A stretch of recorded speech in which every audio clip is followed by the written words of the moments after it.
Hello everyone, this is टिकू भैया और mathematics mentor. तो दोस्तों, आज के वीडियो में हम लोग अलजेब्रा ऑफ लिमिट्स पढ़ने वाले हैं और अगर टाइम बचा तो सैंडविच थ्योरम भी करेंगे इस वीडियो के अंदर, और नहीं तो फिर नेक्स्ट वीडियो के लिए रख लेंगे, नेक्स्ट लेक्चर के लिए रख लेंगे सैंडविच थ्योरम। ठीक है, नहीं तो फिर लास्ट में कंसेप्ट, छोटे से कंसेप्ट है सैंडविच थ्योरम का, तो वो कंसेप्ट बता दूंगा और कुछ क्वेश्चन दे देंगे और फिर क्वेश्चन को नेक्स्ट क्लास में प्रैक्टिस कर लेंगे। ठीक है, तो आई होप आपने लास्ट क्लास देखे होंगे, लास्ट के सारे लेक्चर्स आपने देखे होंगे, आपको अच्छा लगा होगा।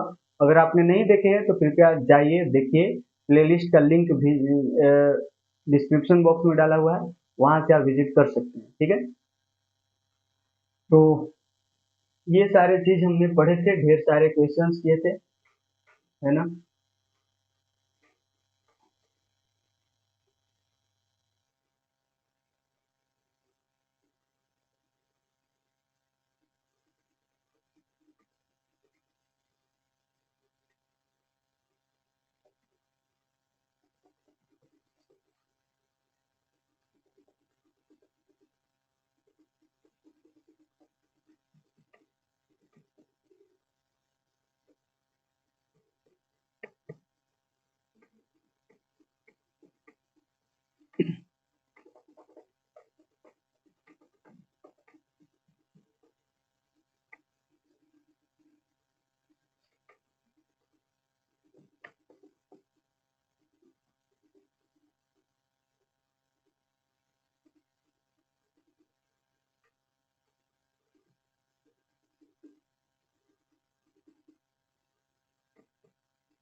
तो फाइनली हम लोग इस लेक्चर को शुरू करते हैं।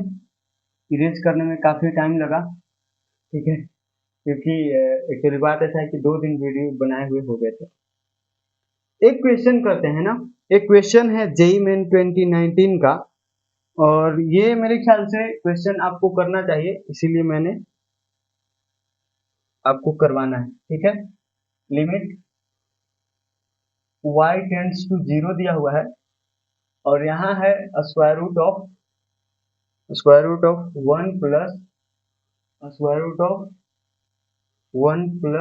y raise to power 4। ठीक हो गया, और -√2, और डिनोमिनेटर में क्या है, डिनोमिनेटर में है y रेज टू पावर 4, ये। ठीक है ना, तो इसका वैल्यू मतलब निकालना है। मैं ऑप्शन लिख रहा हूँ, ये जो क्वेश्चन है ना वो जेई मेन 2019 का क्वेश्चन है। अब बनाइए, मैं तब तक ऑप्शन लिख देता हूँ इसका।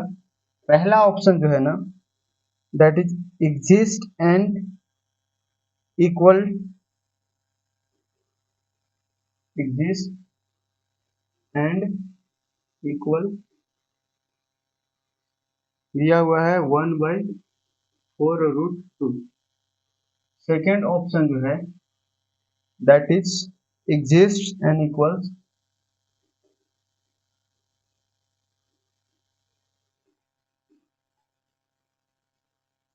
1/2√2 into √2 plus 1। Third option, exist and equals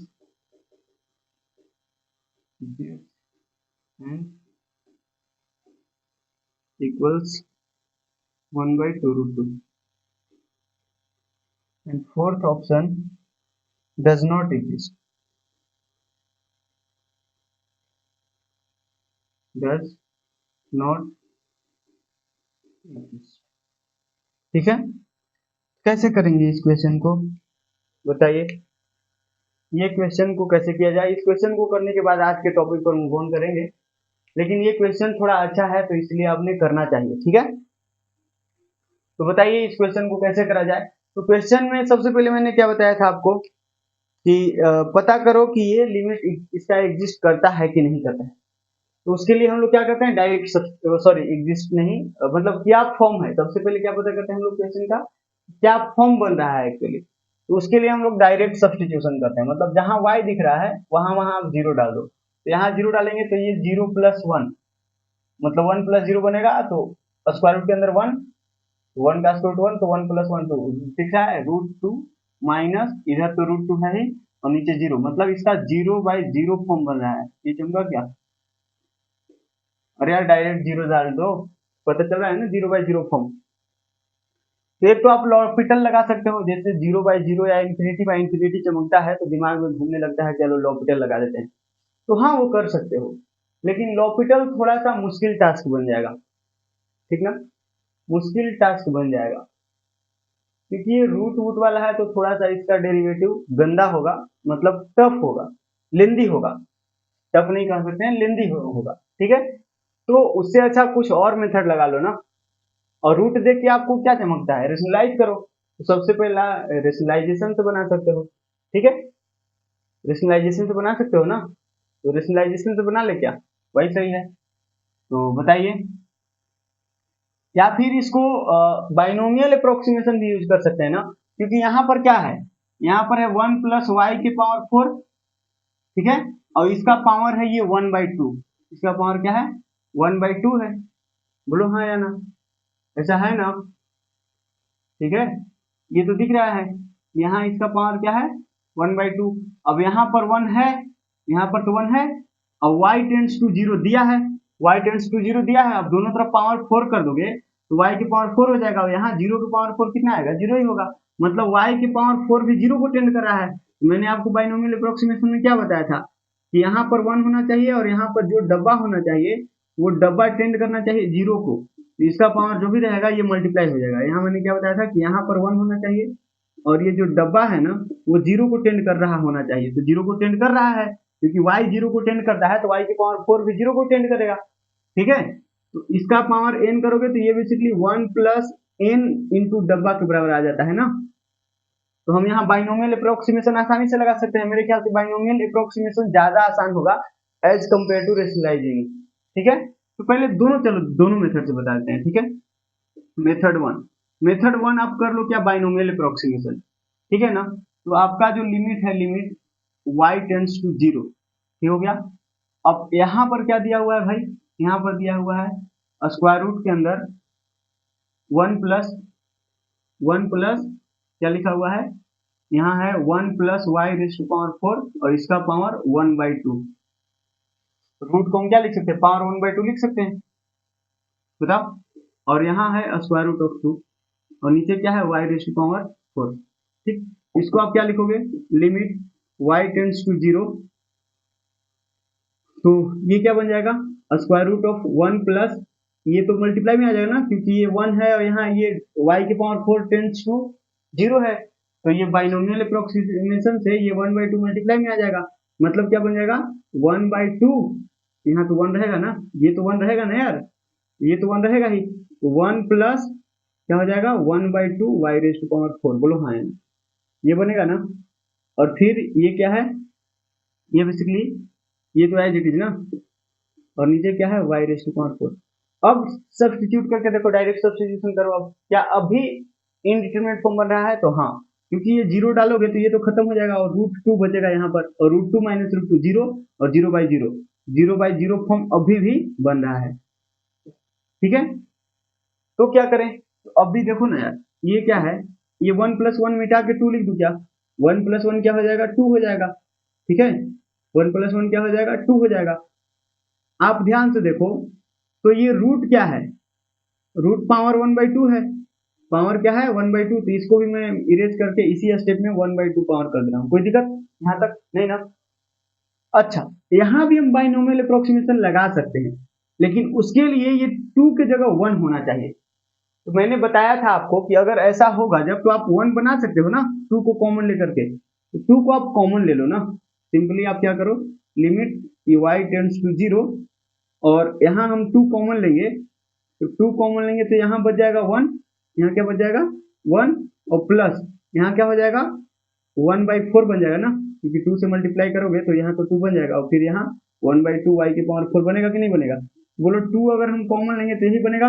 अरे यार कॉमन तो कैसे आता होगा, और भी मैंने बहुत सारे क्वेश्चंस के अंदर ये चीज बताया है आपको, ठीक है। तो ये बेसिक चीज तो आता है, देखो ना मल्टीप्लाई करके फिर से तो यही बन जाएगा ना, इसका पावर कितना है 1/2, ठीक। और इधर है -√2 upon y raise to power 4। बोलो हाँ। अब आपको ये भी चीज मैंने बताया है कि आपने बचपन से पढ़ते आया है a into B raise to power m रहेगा, तो a raise to power m into B raise to power m हो जाएगा, मतलब पावर दोनों को मिल जाएगा। तो 2 के पावर भी 1/2 हो जाएगा और इसका भी पावर, ये जो ब्रैकेट है इसका भी पावर हाफ हो जाएगा। तो बताओ इसी स्टेप में मैं ये काम करता हूँ, ये जो पूरे का पावर 1/2 था, इसका भी पावर 1/2 आ जाएगा, और इसका पावर 1/2 आने का मतलब कि √2, ठीक है। और इसका पावर तो ये इस डब्बे का पावर 1/2 हो जाएगा, ठीक। तो अब हम इस जगह पर बाइनोमियल लगा सकते हैं, बाइनोमियल अप्रोक्सीमेशन लगा सकते हैं, क्योंकि y टेंड्स टू 0 है तो y raise to power 4 tends to 0 होगा, और उसी तरह उसको मैं अगर 1/4 से मल्टीप्लाई कर देंगे तो फिर भी वो 0 को ही टेंड करेगा ना, क्योंकि ये डब्बा है, ये क्या है, डब्बा है, ठीक है। तो आप बताना, मैंने क्या बताया था आपको, y टेंड्स टू 0 लिखा हुआ है, तो y raise to power 4 tends to also 0, तो 1/4 से अगर दोनों तरफ मल्टीप्लाई कर दोगे 1/4 से, तो ये आखिर क्या बनेगा, ये तो वही ना बनेगा, ये भी टेंड करेगा क्या, 0 को ही टेंड करेगा ना, ये तो 0 ही आएगा ना। समझ आया। बेसिकली कहना ये है कि 1/4 y रेज़ टू पावर 4 ये भी क्या करेगा, 0 को ही टेंड करेगा, मतलब यहाँ जो डब्बा है वो 0 को टेंड कर रहा है, तो यहाँ भी हम बाइनोमियल अप्रोक्सीमेशन आसानी से लगा सकते हैं, ठीक है ना। बाइनोमियल अप्रोक्सीमेशन बहुत ही मजेदार चीज है, ठीक है। यहाँ देखो √2 है, √2, अब यहाँ पर बाइनोमियल अप्रोक्सीमेशन लगाओ, तो ये 1 प्लस ये 1/2 मल्टीप्लाई में आ जाएगा, तो यहाँ बन जाएगा 1/8 y रेज़ टू पावर 4, ठीक हो गया। और फिर यहाँ क्या है, -√2, और नीचे क्या है, y रेज़ टू पावर 4, ठीक है। अब आप क्या करो, ये √2 को मल्टीप्लाई कर दो, लिमिट y टेंड्स टू 0, √2 को मल्टीप्लाई करोगे तो √2 और प्लस ये बन जाएगा क्या, रूट ऊपर क्या लिखोगे, इधर आएगा ना √2/8 y रेज़ टू पावर 4, और -√2, और नीचे क्या है, y रेज़ टू पावर 4। अब ये देखो √2 से -√2 खत्म हो गया, बोलो हाँ या ना, इतना समझ में आई क्या।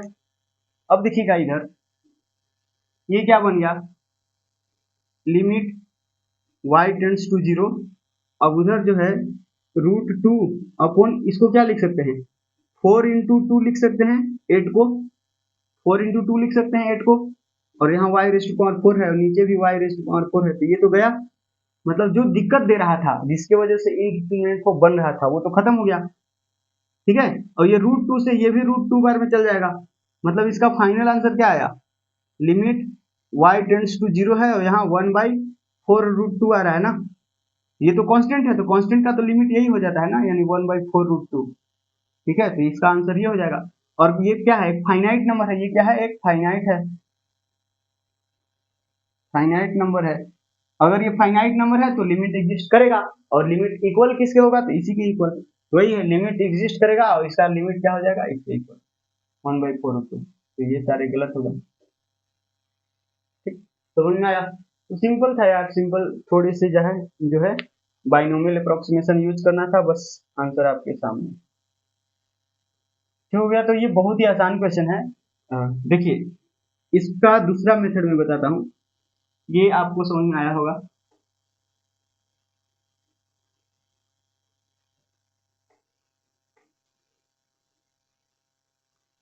मेथड 2, मेथड नंबर 2 क्या हो जाएगा, रेशनलाइज कर दो ना, लिमिट y टेंड्स टू 0, और इधर है square root of 1 plus square root of 1 plus y raise to power 4, ठीक, और -√2, ये थोड़ा सा इसमें इंक डालना पड़ेगा मुझे लग रहा है, जस्ट अ सेकेंड।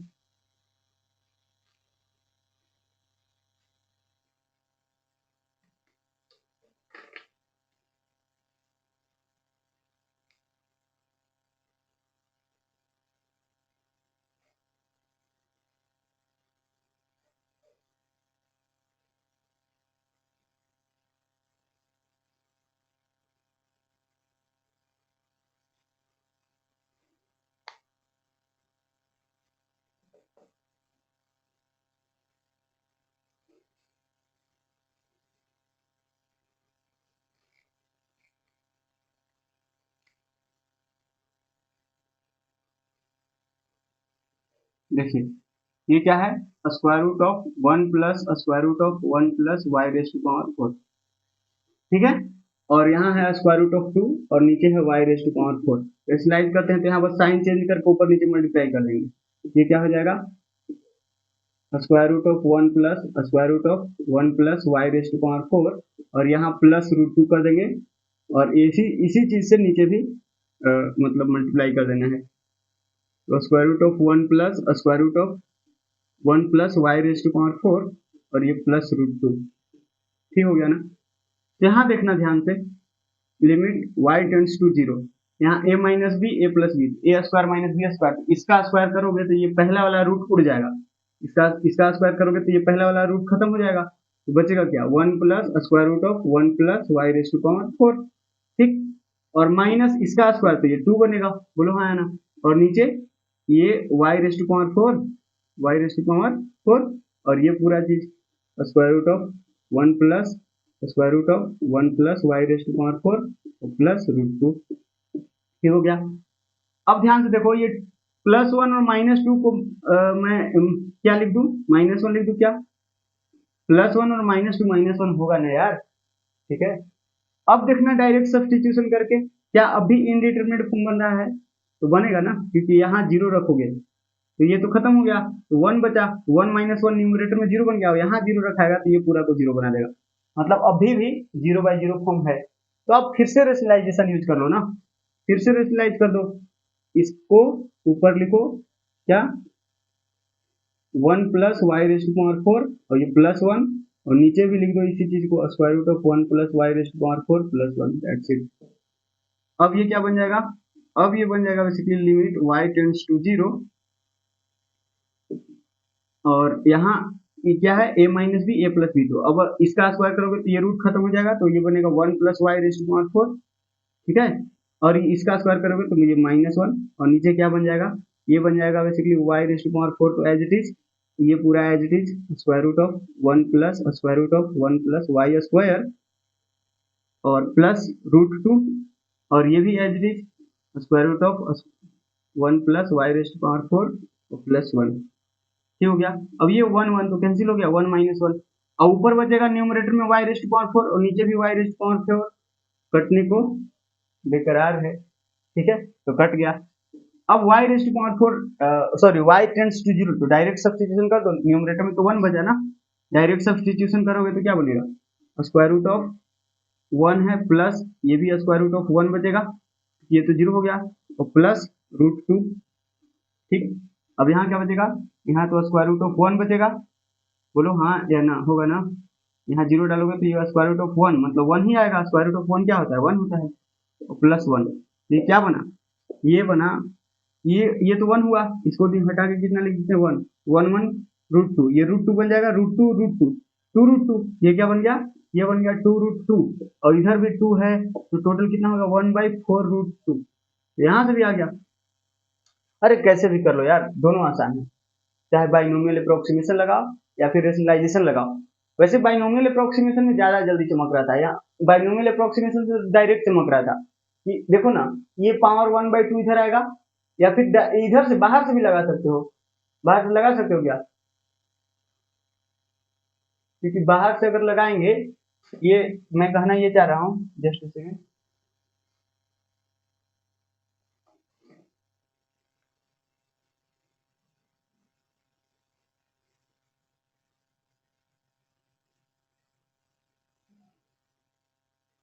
मैं कहना ये चाह रहा हूँ कि 1 प्लस क्या है,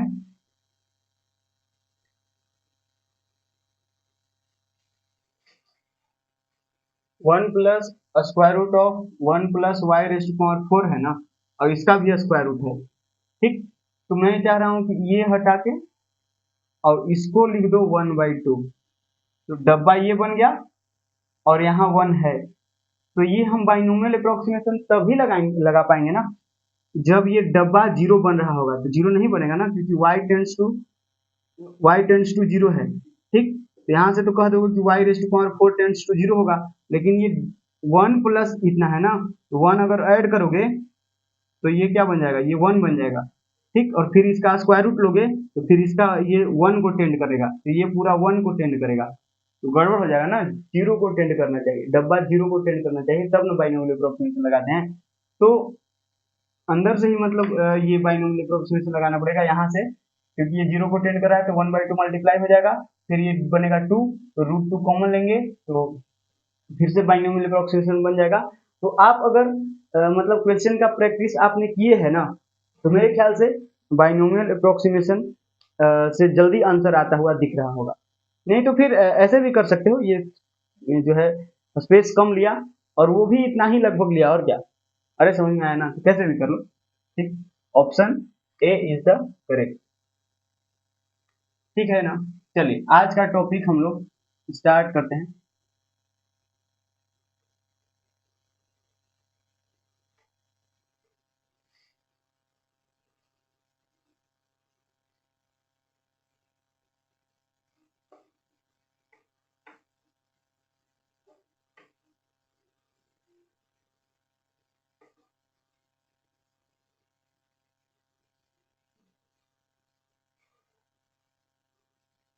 ठीक है ना, तो देखिए, तो आज का टॉपिक हमारा क्या है भाई, algebra of limits.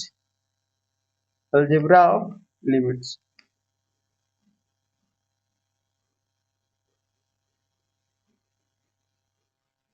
Algebra of limits.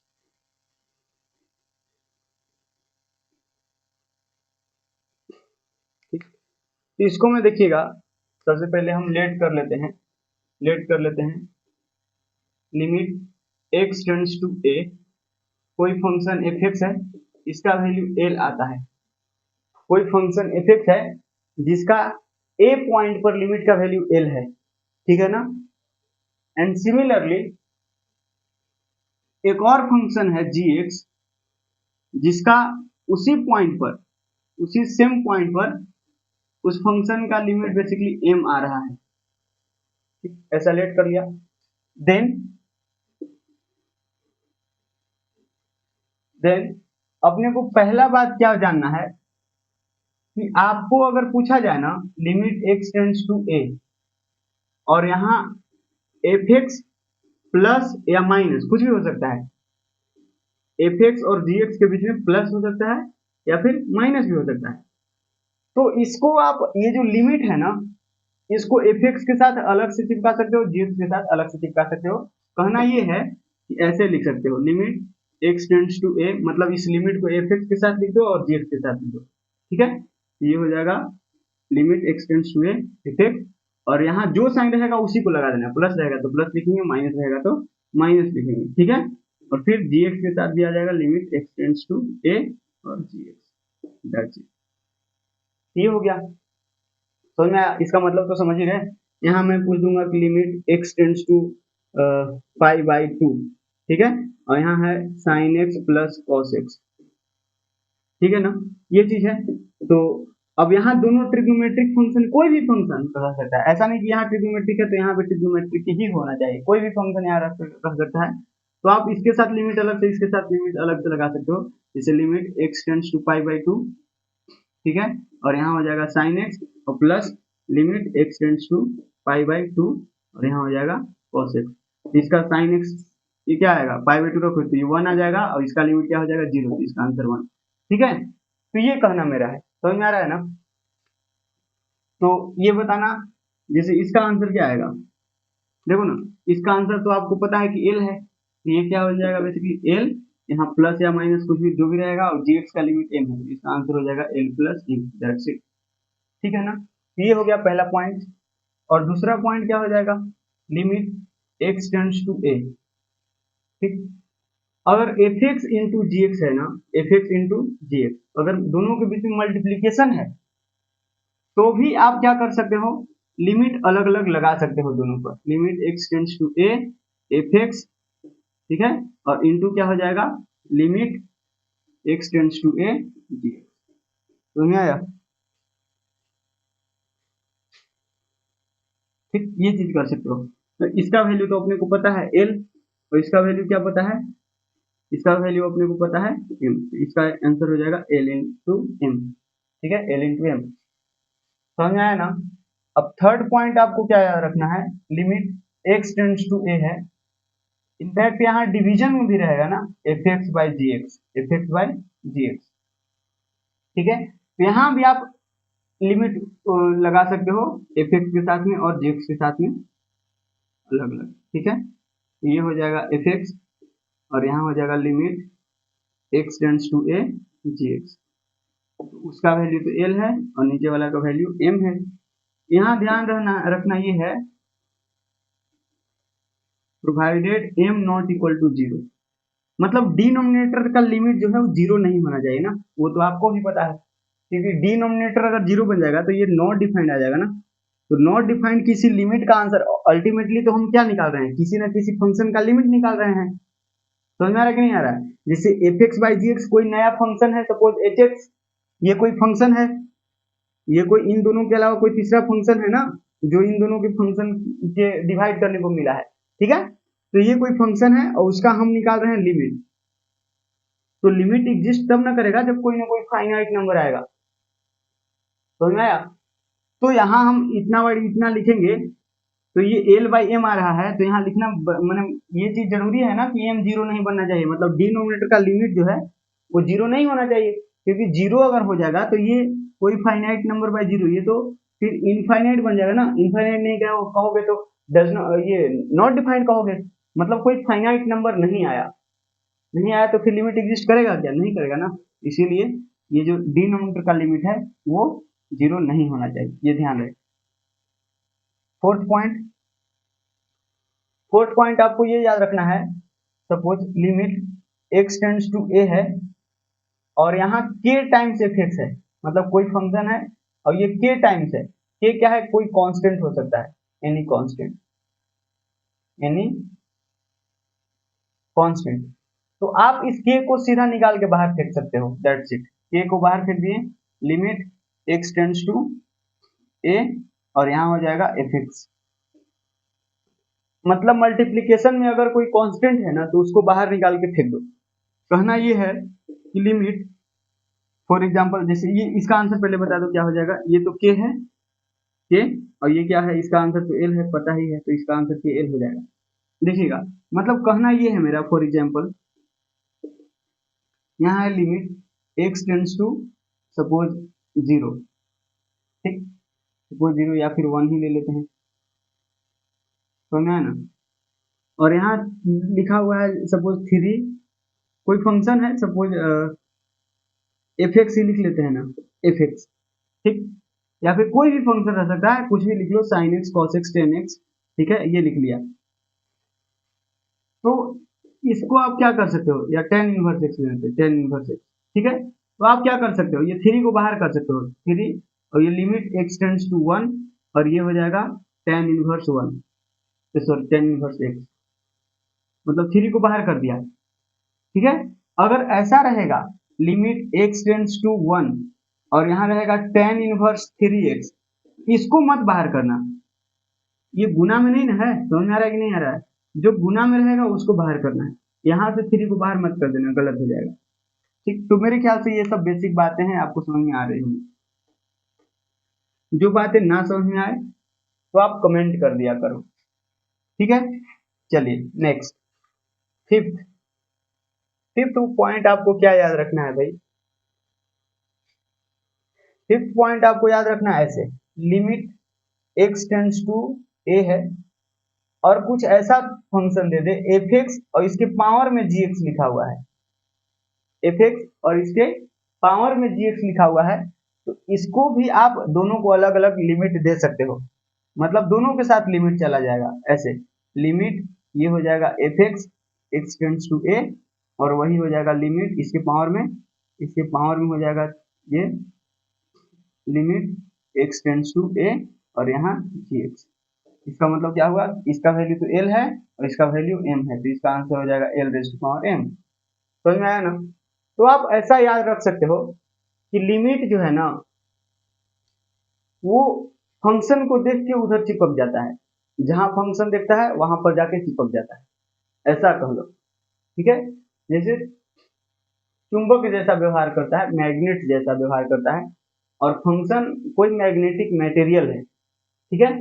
तो देखा ये लिमिट है, मतलब ये क्या है, ये है मैग्नेट है, और ये सारे मैग्नेटिक मटेरियल हैं, तो देखेगा बस उधर जाके चिपक जाएगा। ठीक है, या फिर उल्टा कह लो, ये मैग्नेटिक मटेरियल है, ये सारे मैग्नेट्स हैं, ये फंक्शंस को मान लो कि मैग्नेट्स हैं। ठीक है, और ये क्या है, मैग्नेटिक मटेरियल है, तो मैग्नेट क्या करता है, मैग्नेटिक मटेरियल को खींच लेता है। ऐसा समझ लो, ये मैग्नेट है, ये मैग्नेटिक मटेरियल है, तो इसको यहाँ खींच लिया, ये भी खींच लिया, समझ में आ रहा है ना। ठीक है, जैसे भी याद रखो, बस याद रखना है हमको, बस ये मतलब है, आपको याद होना चाहिए, बस इतना मतलब है मुझे। अब याद कैसे रखोगे वो आप समझो, मैं तो कैसे याद रखना उसे आपको पता ही चल गया। ठीक है, बस ऐसे याद रखो, लिमिट जो है वो फंक्शन में चिपक जाता है, लिमिट जो है वो फंक्शन में चिपक जाता है। देखो कहीं भी ये दो फंक्शन देखा, दोनों के साथ लिमिट आ गया, यहाँ भी दो फंक्शन देखा ऊपर नीचे, मतलब जहां देख रहा है वहां पर फंक्शन के साथ में लिमिट चला जा रहा है।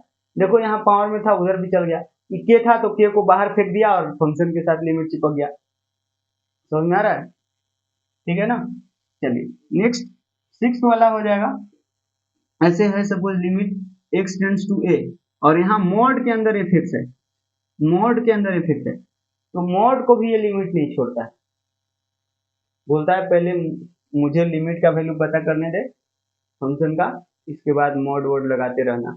ये बोल रहा है कि फंक्शन का मॉड फिर लिमिट, नहीं मतलब फंक्शन का मॉड का लिमिट, ऐसा कर रहा है, लेकिन लिमिट क्या बोलेगा, नहीं पहले तो मुझे लिमिट का वैल्यू निकालने दो, इसके बाद तुम मॉड वर्ड करते रहना। मतलब ये क्या बन जाता है, ये बेसिकली ऐसे बन जाएगा, लिमिट एक्स टेंड्स टू ए, ये फंक्शन का सबसे पहले वो लिमिट निकालेगा और बोलेगा कि चलो अब मॉड लगा दो, मुझे कोई दिक्कत नहीं है, तो इसका वैल्यू एल है, लिमिट ऑफ एफ एक्स, ये मैंने एल इसको अज्यूम करके रखे है, फिर लिमिट का वैल्यू जैसे ही एल आया इसको मॉड ले लो, तो ये है, मतलब फंक्शन देखा उधर जाके चिपक गया। ठीक, चलो तो ये सिक्स प्रॉपर्टी, और भी दो तीन प्रॉपर्टी हैं, तो उन सारे प्रॉपर्टीज को भी लिख लेता हूँ, समझ में आ गया ना, तो इसको इरेज करते हैं, है ना।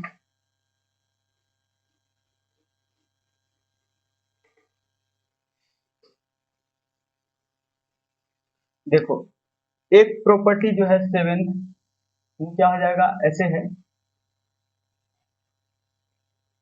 If if limit x tends to a of this function, ठीक है ना, इक्वल टू इनफाइनाइट। अब देखो थोड़ा सा चेंज कर रहे हैं, यहाँ एफ एक्स के बजाय एच एक्स लिख लेते हैं, क्योंकि आप कंफ्यूज हो जाओगे, एफ एक्स का तो लिमिट एल लिए थे, तो फिर इन्फिनिटी कहाँ से ले लिए, ठीक है, इसीलिए मैं फंक्शन चेंज कर दिए। ठीक है, एच एक्स का लिमिट सपोज करो कि limit at x equals to a of h x is infinite, और it can be minus infinite also. अगर इन दोनों में से कुछ रहेगा ना, देन क्या होगा, देन होगा ऐसा कि limit of x tends to a, one by h x निकालोगे ना तो इसका आंसर जीरो आएगा। ठीक है, समझ में आया, मतलब एच एक्स का, एच एक्स कोई फंक्शन है, उस फंक्शन का ए पॉइंट पर लिमिट का वैल्यू इनफाइनाइट आता है और माइनस इनफाइनाइट आता है, दोनों में से कुछ भी आता है, तो उसके उल्टा करोगे ना, वन बाई एच एक्स करोगे और फिर उसका लिमिट निकालोगे उसी पॉइंट पे जिस पॉइंट पे इसका लिमिट निकाले थे, तो उसका आंसर क्या आ जाएगा, जीरो। अब बोलोगे कैसे, प्रूव करके बताओ, तो देख लो, प्रूव कर लो।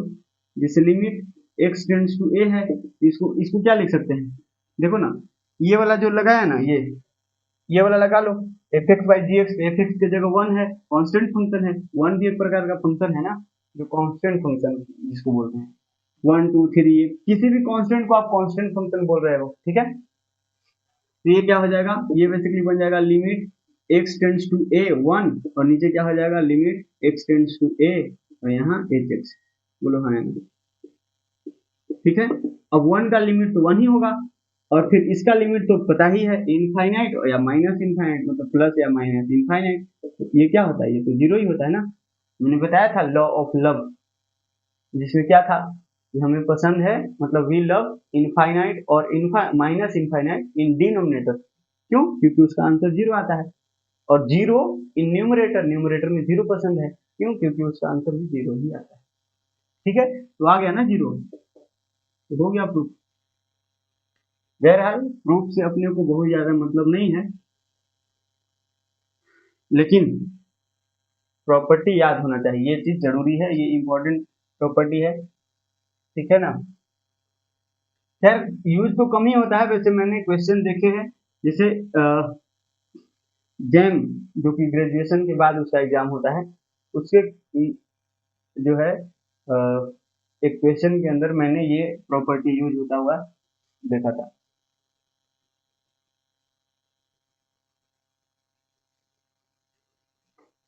देखिए एट्थ प्रॉपर्टी क्या है।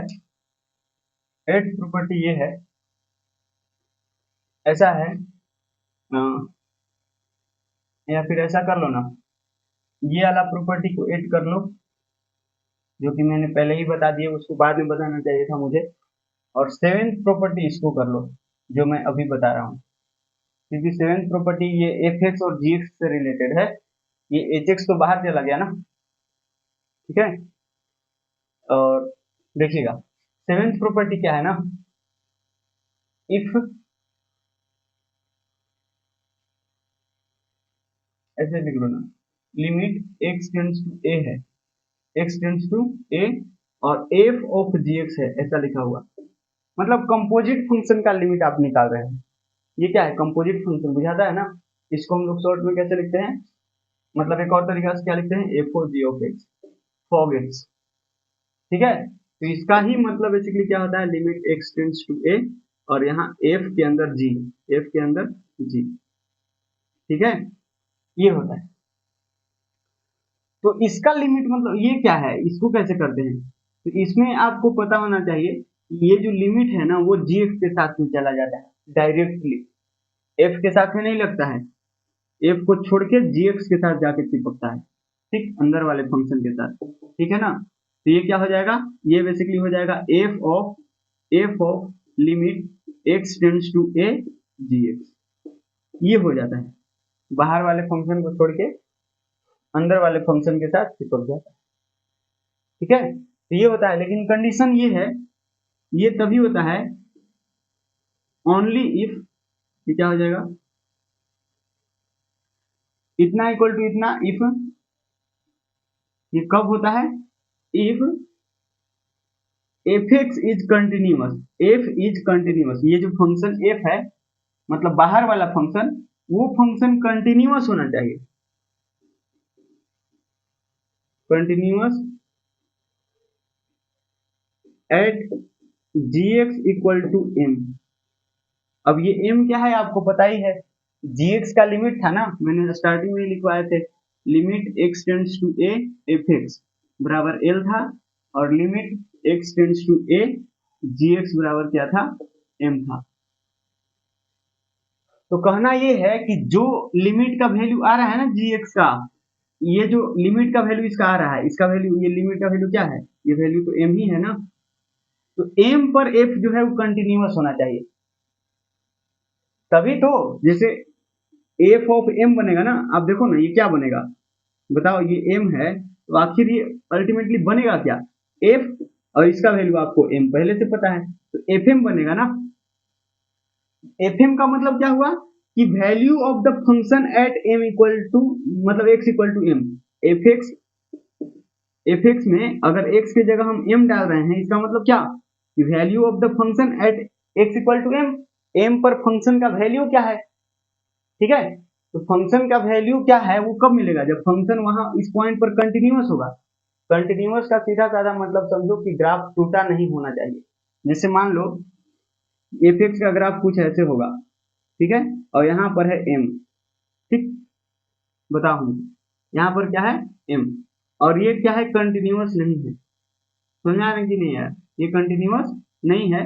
तो फिर आप एफ ऑफ एम का वैल्यू पता लगाओ क्या, ये एफ फंक्शन है, यहाँ पर फंक्शन का वैल्यू ही नहीं डिफाइंड है, मतलब यहाँ पर कुछ मिलेगा क्या, नहीं मिलेगा, कुछ नहीं मिलेगा। तो इसीलिए ये ध्यान होना चाहिए कि जिस पॉइंट, मतलब ये फंक्शन, ये अंदर वाला फंक्शन का लिमिट जो आ रहा है, उस पर्टिकुलर पॉइंट पर बाहर वाला फंक्शन क्या होना चाहिए, कंटिन्यूअस होना चाहिए। कंटिन्यूअस का मतलब एक और डेफिनेशन समझ लो, वैसे मैं जब कंटिन्यूटी पढ़ाऊंगा, लिमिट के बाद कंटिन्यूटी स्टार्ट करेंगे, तो कंटिन्यूटी जब मैं पढ़ाऊंगा तो वो चीज मैं बहुत डिटेल में समझाऊंगा, कंटिन्यूटी क्या होता है, कंटिन्यूअस फंक्शन किसे बोलते हैं। लेकिन अभी के लिए इतना याद कर लो कि किसी फंक्शन को कंटिन्यूअस तभी और तभी बोला जा सकता है जब उस फंक्शन का LHL, RHL और वैल्यू ऑफ द फंक्शन सब बराबर हो, ये तीनों बराबर हो, और ऑब्वियसली ये फाइनाइट आना चाहिए। ठीक है, अगर ऐसा होगा वैल्यू ऑफ द फंक्शन मतलब ए एफ ऑफ ए, समझ में आया ना। LHL मतलब समझ रहे हो ना, limit x tends to A F x, a minus LHL का मतलब क्या हो जाएगा, ए माइनस, मतलब ऐसा लिख लो शॉर्ट में, मैंने बताया था a minus equal to f of a plus equal to f of a. ठीक है, मतलब ए पॉइंट पर फंक्शन का लिमिट, यहाँ एम की बात किया जा रहा है, एम पर कंटिन्यूअस होना चाहिए एफ। इसका मतलब क्या हुआ, इसका सीधा साधा मतलब ये हुआ f of m minus f of m minus equal to, समझ में आ रहा है कि नहीं आ रहा बोलो। ये बोला जा रहा है आपको कि एफ जो है एम पर कंटिन्यूअस होना चाहिए, तो इसका मतलब क्या हुआ, इसका मतलब हुआ कि एफ ऑफ एम माइनस मतलब LHL, एम पर LHL का वैल्यू और RHL का वैल्यू मतलब एम प्लस, और एफ ऑफ एम का वैल्यू मतलब एग्जैक्टली एम पर फंक्शन का वैल्यू, ये तीनों बराबर होना चाहिए और कोई ना कोई फाइनाइट नंबर के बराबर आना चाहिए, तभी हम बोलेंगे कि एफ जो है एम पर कंटिन्यूअस है। बस कंटिन्यूअस का ये डेफिनेशन है। कोई भी फंक्शन किसी पॉइंट पर कंटिन्यूअस तब होता है जब उस पॉइंट पर LHL, RHL और वैल्यू ऑफ द फंक्शन बराबर होता है और कोई फाइनाइट नंबर के बराबर होता है। ठीक है, तो ये कंसेप्ट आपने याद रखना है, वैसे हम कंटिन्यूटी पढ़ेंगे तो सब कुछ हो जाएगा। खैर, ये प्रॉपर्टी आपको याद हुआ क्या, प्रॉपर्टी बस इतना कहता है आपको कि आप किसी कंपोजिट फंक्शन का लिमिट निकालने जा रहे हो, किसी कंपोजिट फंक्शन का लिमिट निकालने जा रहे हो, तो जो अंदर वाला फंक्शन है ना उसके साथ लिमिट लग जाएगा। कंडीशन ये है कि अंदर वाला फंक्शन का जो लिमिट आ रहा है ना उस पॉइंट पर फंक्शन कंटिन्यूअस होना चाहिए, दैट्स इट। अंदर वाला फंक्शन का जो लिमिट आ रहा है, जो इस केस में m है, इस पॉइंट पर ये बाहर वाला फंक्शन क्या होना चाहिए, कंटिन्यूअस होना चाहिए। तो कंटिन्यूअस का मतलब आपको पता चल गया, m पर फंक्शन f जो है कंटिन्यूअस होगा, इसका मतलब क्या हुआ कि m पॉइंट पर इस f का LHL, RHL और value of the function equal होना चाहिए। ठीक है ना, तो ये है, ये प्रॉपर्टी आपने ध्यान रखना है। अच्छा, इसका मैं एग्जांपल दिखाना चाहूँ आपको, तो आप एग्जांपल भी लिख सकते हो इसका। सपोज मैं लिख दूं limit x tends to a और e raise to power f x, बोलो ये क्या है, ये एक कंपोजिट फंक्शन है। क्यों, क्योंकि देखो ना यहाँ पर आप ऐसे कंपेयर करो, एफ एक्स बराबर है ई के पावर एक्स, एफ एक्स बराबर क्या है, ई के पावर एक्स, और जी एक्स बराबर क्या है, जी एक्स बराबर है एफ एक्स, जी एक्स बराबर क्या है एफ एक्स। अच्छा, एच एक्स यहाँ लिख देते हैं, यहाँ एच एक्स लिख देते हैं। ठीक है, तो ये जी एक्स बराबर क्या हो जाएगा एच एक्स, क्योंकि आप कंफ्यूज हो जाओगे ना यहाँ और यहाँ दोनों जगह H x, sorry F x. ठीक है, यहाँ आप कंपेयर करो थोड़ा सा, एफ एक्स जो है इसमें एफ एक्स, ये एफ जो फंक्शन है वो ई के पावर एक्स है, और जी जो फंक्शन है वो एच एक्स है। तो आप एक्स के जगह पर ये इसको डाल दो, एक एक्स के जगह पर जी एक्स को डाल दो, ये क्या बन जाएगा, यहाँ से कंपोजिट फंक्शन तो आपको आता ही होगा बनाते, एक्स के जगह पर जी एक्स को डालेंगे तो ये बन जाएगा एफ ऑफ जी एक्स, और यहाँ भी एक्स के जगह पर जी एक्स को डाल दो तो ये क्या बन जाएगा ई के पावर जी एक्स। ठीक है, और मतलब क्या हुआ, ई के पावर जी एक्स का मतलब क्या है एच एक्स, जी एक्स बराबर क्या दिया हुआ है एच एक्स दिया हुआ है। तो अल्टीमेटली आपको एफ ऑफ जी एक्स किसके बराबर मिला, ई के पावर एच एक्स के बराबर। ठीक है, वही है, ई के पावर एच एक्स है। ठीक है, तो यहां से आपको दिया हुआ है limit x tends to a, x tends to a, और ये एच एक्स, तो इसको हम क्या लिखेंगे, डायरेक्टली लिख देंगे ई के पावर ऐसे limit x tends to a h x. लेकिन कंडीशन होना चाहिए कि इसका जो वैल्यू आएगा ना उस पॉइंट पर ये ई के पावर एक्स कंटिन्यूअस होना चाहिए, मतलब ये फंक्शन जो है वो कंटिन्यूअस होना चाहिए किस पॉइंट पर, जिस पॉइंट जिस जो मतलब इसका लिमिट आएगा, जो पॉइंट इसका लिमिट आएगा। ठीक है, ये चीज है, समझ में आया ना, बस इतना मतलब है और कुछ नहीं इसका। ठीक, चलिए, तो मेरे ख्याल से ये प्रॉपर्टी आपको समझ में आया होगा। एक प्रॉपर्टी और लिख लेते हैं, आठवां प्रॉपर्टी तो हो ही गया, बस लास्ट प्रॉपर्टी है नाइन्थ प्रॉपर्टी, वो क्या है समझिएगा। नाइन्थ प्रॉपर्टी है ऐसा, if f x is less than equal to g x, F x is less than equal to g x for every x, मतलब एक्स के सारे वैल्यूज, ठीक ना, in the neighbourhood in b d, neighbourhood को short में ऐसे लिख दे रहा हूँ या फिर पूरा ही लिख दें, चलो पूरा ही लिख देते हैं,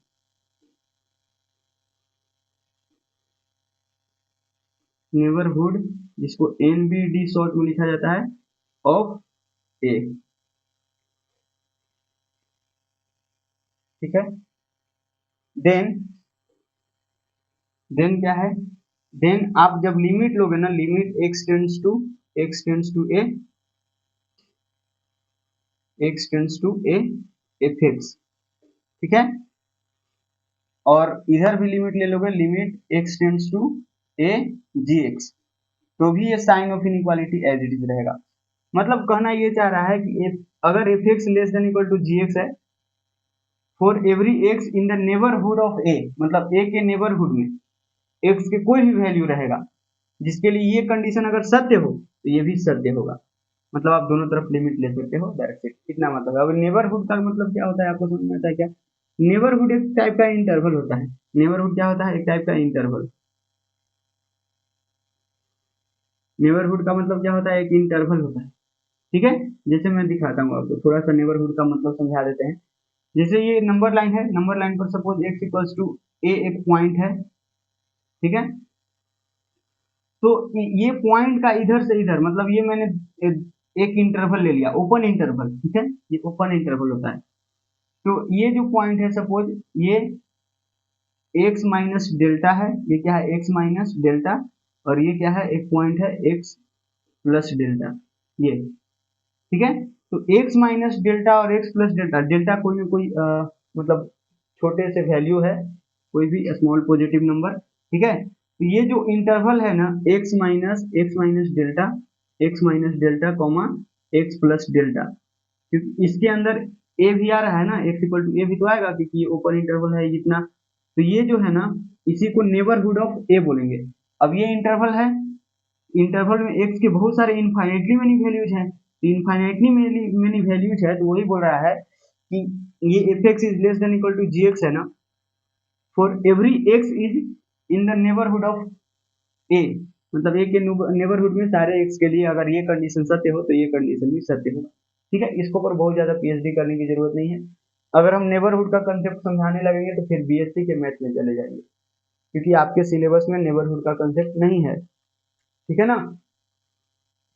तो आपको तो बस इतना याद रखना है, आपको जब भी क्वेश्चन दिया जाएगा तो बस सारे जो है तो ये सब कंडीशन वगैरह सब फुलफिल हो रहा होगा तभी देगा, अदरवाइज नहीं देगा, क्योंकि नेबरहुड का कंसेप्ट आपके सिलेबस में नहीं है। तो जब भी आपको ऐसा दिखे आप दोनों तरफ लिमिट लगा देना, साइन ऑफ इनइक्वालिटी चेंज मत करना, ठीक, ये ध्यान रखना।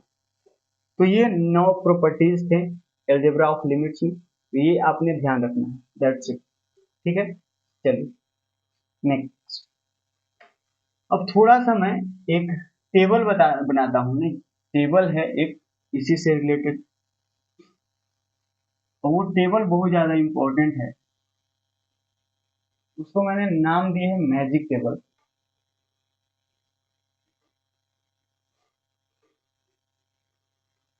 अब मैजिक टेबल उसका क्यों नाम रखा गया है ये आपको अभी पता चल जाएगा जब मैं बताऊंगा।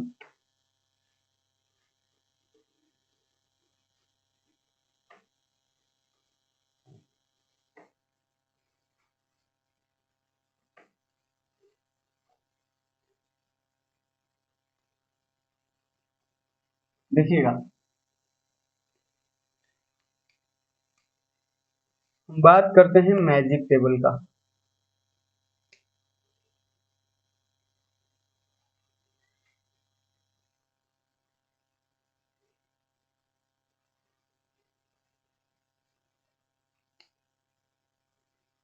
एक टेबल बनाते हैं, है ना, उसको में हम यहाँ पर लिख देते हैं एफ एक्स और यहाँ पर लिख देते हैं जी एक्स, ठीक हो गया।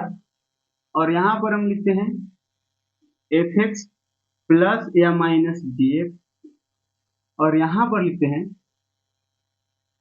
F x into g x and f x upon g x. ठीक है, और ये बना देते हैं टेबल।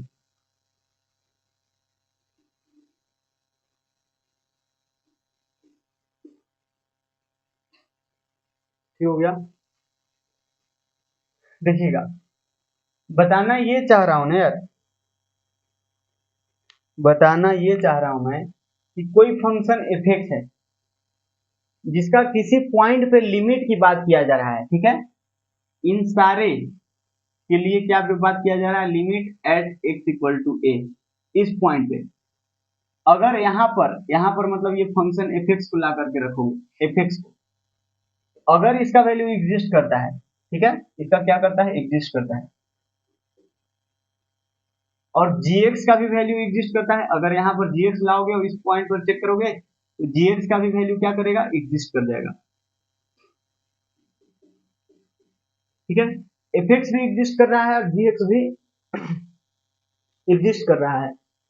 तो बात ये उठता है कि क्या fx प्लस gx या fx माइनस gx भी एग्जिस्ट करेगा कि नहीं करेगा, तो हाँ करेगा। समझ में आया, तो ये भी क्या कर जाएगा, एग्जिस्ट कर जाएगा। समझ में आया, ये ध्यान रखना। अगर कोई फंक्शन एफ एक्स एग्जिस्ट करता है, इसका लिमिट एग्जिस्ट करता है किसी पॉइंट पर, और उसी सेम पॉइंट पर जी एक्स भी एग्जिस्ट करता है, तो उसी सेम पॉइंट पर इनका सम और डिफरेंस का लिमिट भी एग्जिस्ट पक्के से करेगा, 100%। ओके, समझ में आया ना। और इनके बारे में क्या कहा जाए, F x into g x, मतलब इन दोनों को अगर मल्टीप्लाई कर देंगे तो क्या एग्जिस्ट करेगा, या फिर आपस में डिवाइड कर देंगे तो भी क्या एग्जिस्ट करेगा कि नहीं करेगा, ये बताना है। तो भी एग्जिस्ट करेगा, इसका भी आंसर क्या बोलना है, एग्जिस्ट करेगा और 100% एग्जिस्ट करेगा, इसमें कोई दिक्कत वाली बात नहीं है। ठीक है, ये पहला बात हो गई, समझ में आया कि नहीं आया। ठीक है, तो इसको थोड़ा सा दूसरा कलर से लिखना तो मजा आ जाए। इसको हेडिंग वाला कलर से लिख लीजिए आप, एग्जिस्ट, समझ में आया।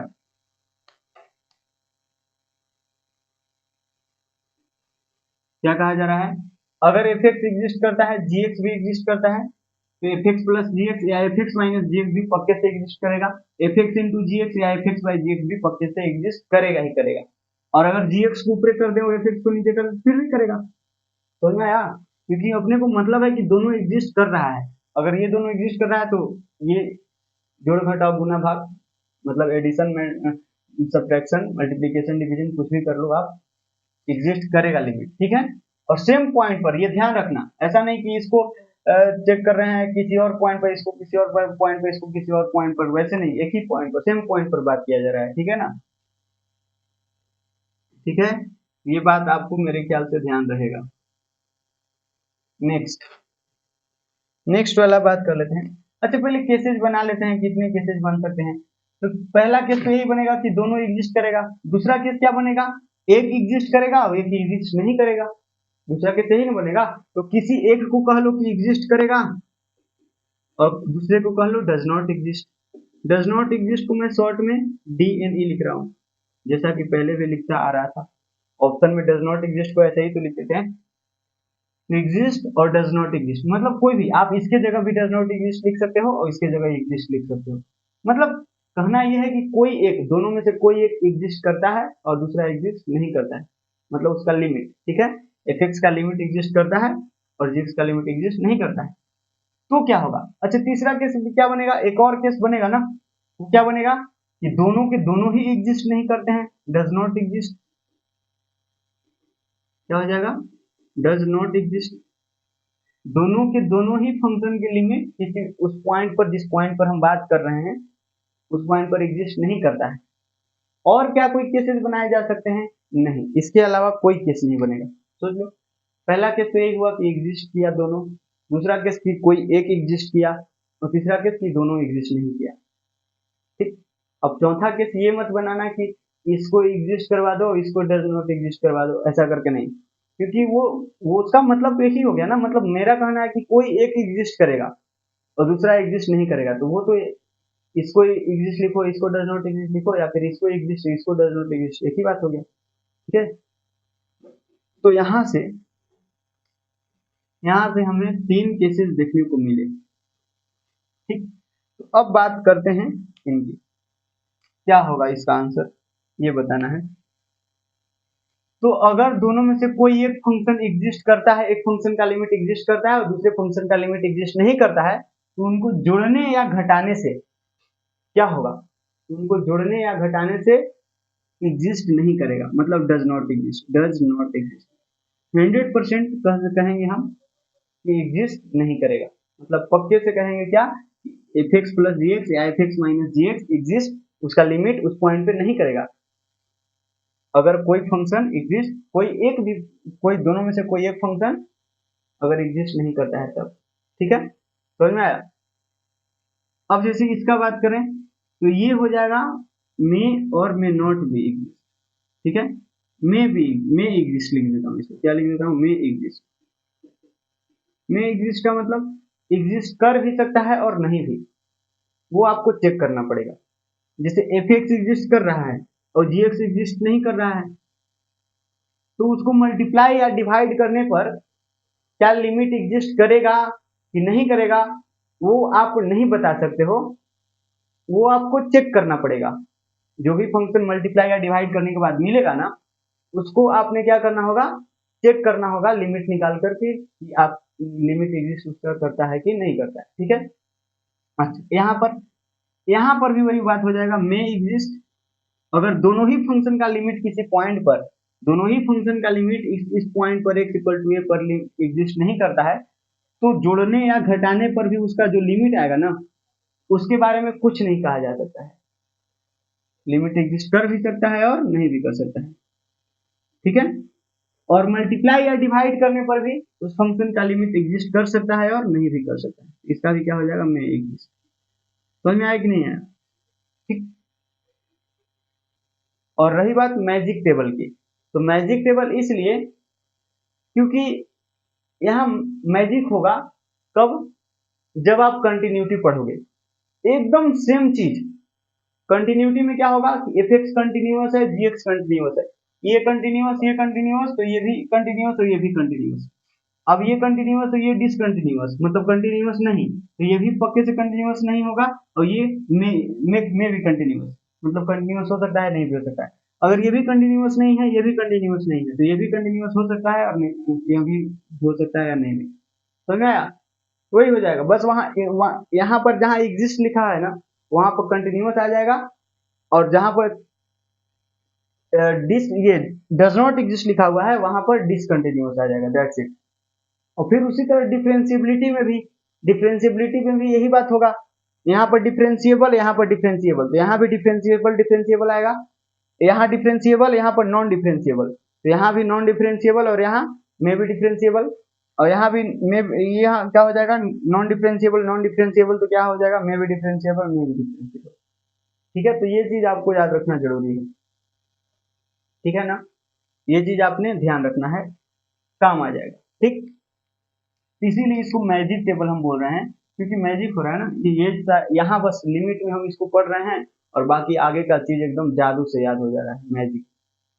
ठीक है, समझ में आया। याद करना भी मुश्किल नहीं है। आप देख लो नीचे वाला केस में, नीचे वाला जो केस बन रहा है, इन दोनों में मे एग्जिस्ट और मे एग्जिस्ट यहाँ पर है ऐसे, और यहाँ पर डज नॉट एग्जिस्ट सिर्फ एक जगह आएगा, डज नॉट एग्जिस्ट सिर्फ एक जगह आएगा, वो भी प्लस या माइनस करेंगे। ये भी काफी ऑब्वियस है ना, एक एग्जिस्ट करता है एक एग्जिस्ट नहीं करता है, तो दोनों को ऐड करो तो एग्जिस्ट नहीं करेगा, पक्के से नहीं करेगा।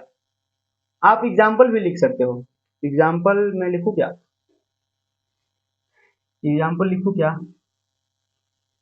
जैसे देखो ना, एक एफ एक्स बराबर ले लो, सपोज एक्स स्क्वायर, ठीक है, और जी एक्स बराबर ले लो सपोज एक्स, ठीक है, तो मैं कि नहीं है। और फिर आप लिमिट पता कर लो, limit of x tends to 1 पर ही बात कर लेते हैं या 2 पर, किसी भी पॉइंट पर बात कर लो, ठीक है।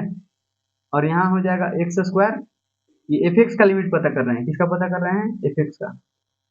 पहले एफ एक्स का लिमिट पता करना है ना, एग्जिस्ट कर रहा है कि नहीं कर रहा है। इसका लिमिट क्या आ जाएगा, ये हो जाएगा लिमिट एक्स टेंड्स टू 2 और ये एक्स स्क्वायर, तो ये बेसिकली क्या बन जाएगा 4, क्योंकि डायरेक्ट सब्स्टिट्यूशन करो 4 आया।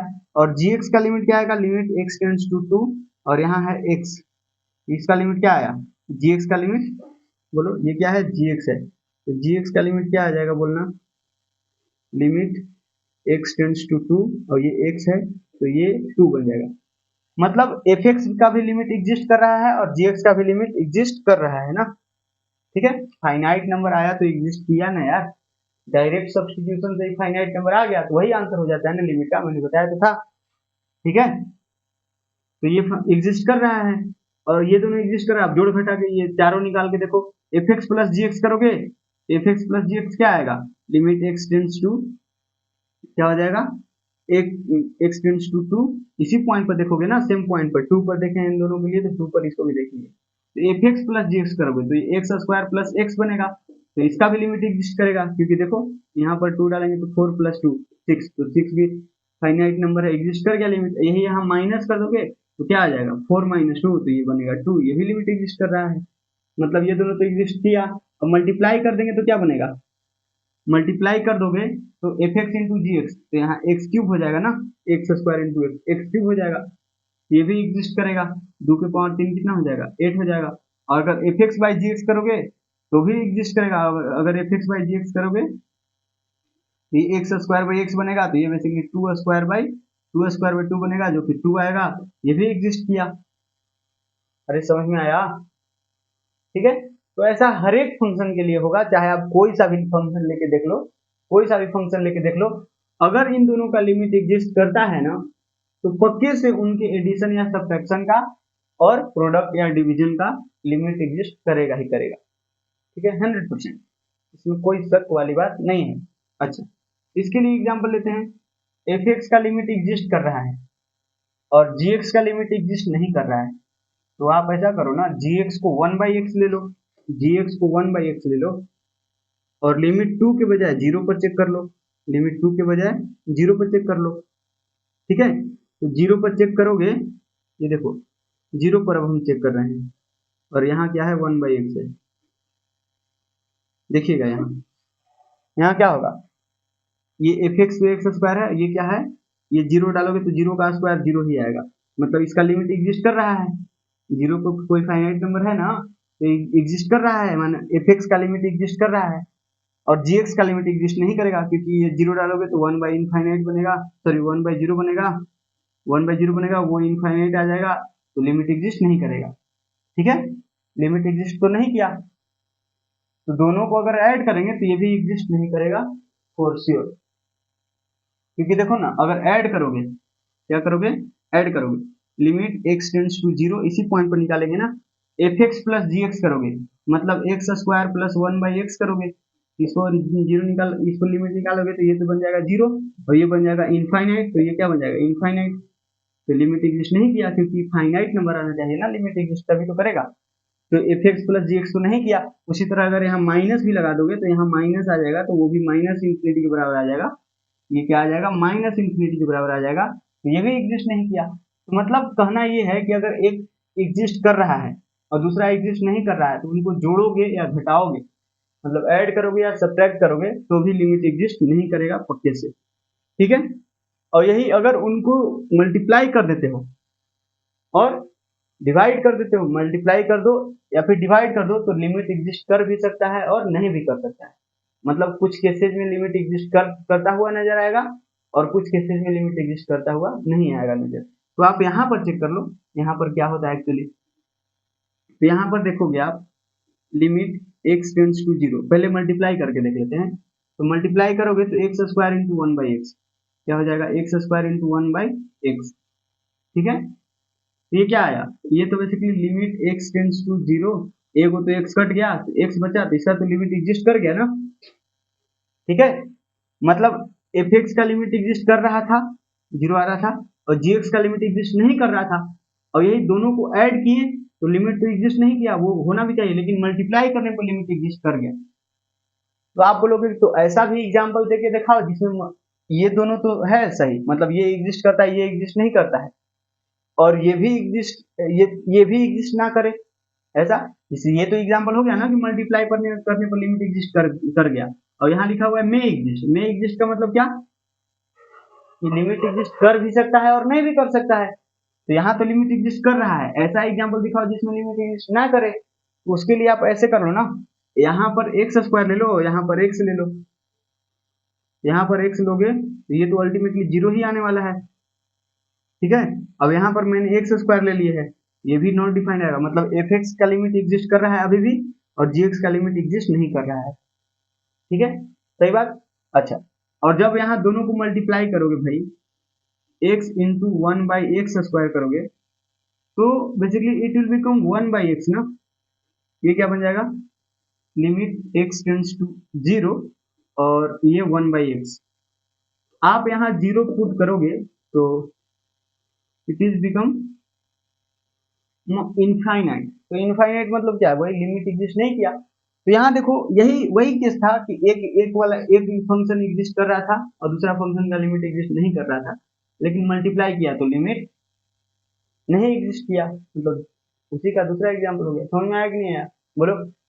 अच्छा, इसका एग्जाम्पल दिखाते हैं नीचे वाला का। अगर दोनों ही फंक्शन का लिमिट ना एग्जिस्ट करे तब, दोनों ही फंक्शन का लिमिट एग्जिस्ट नहीं करेगा तब क्या होगा, तो जुड़ने या घटाने पर वही बात, एग्जिस्ट कर भी सकता है और नहीं भी, और मल्टीप्लाई या डिवाइड पर भी लिमिट एग्जिस्ट कर सकता है या नहीं भी, ठीक हो गया। देखिएगा, उसके लिए भी मैं एग्जांपल लेकर के आपको दिखाई देता हूँ, है ना। देखिए,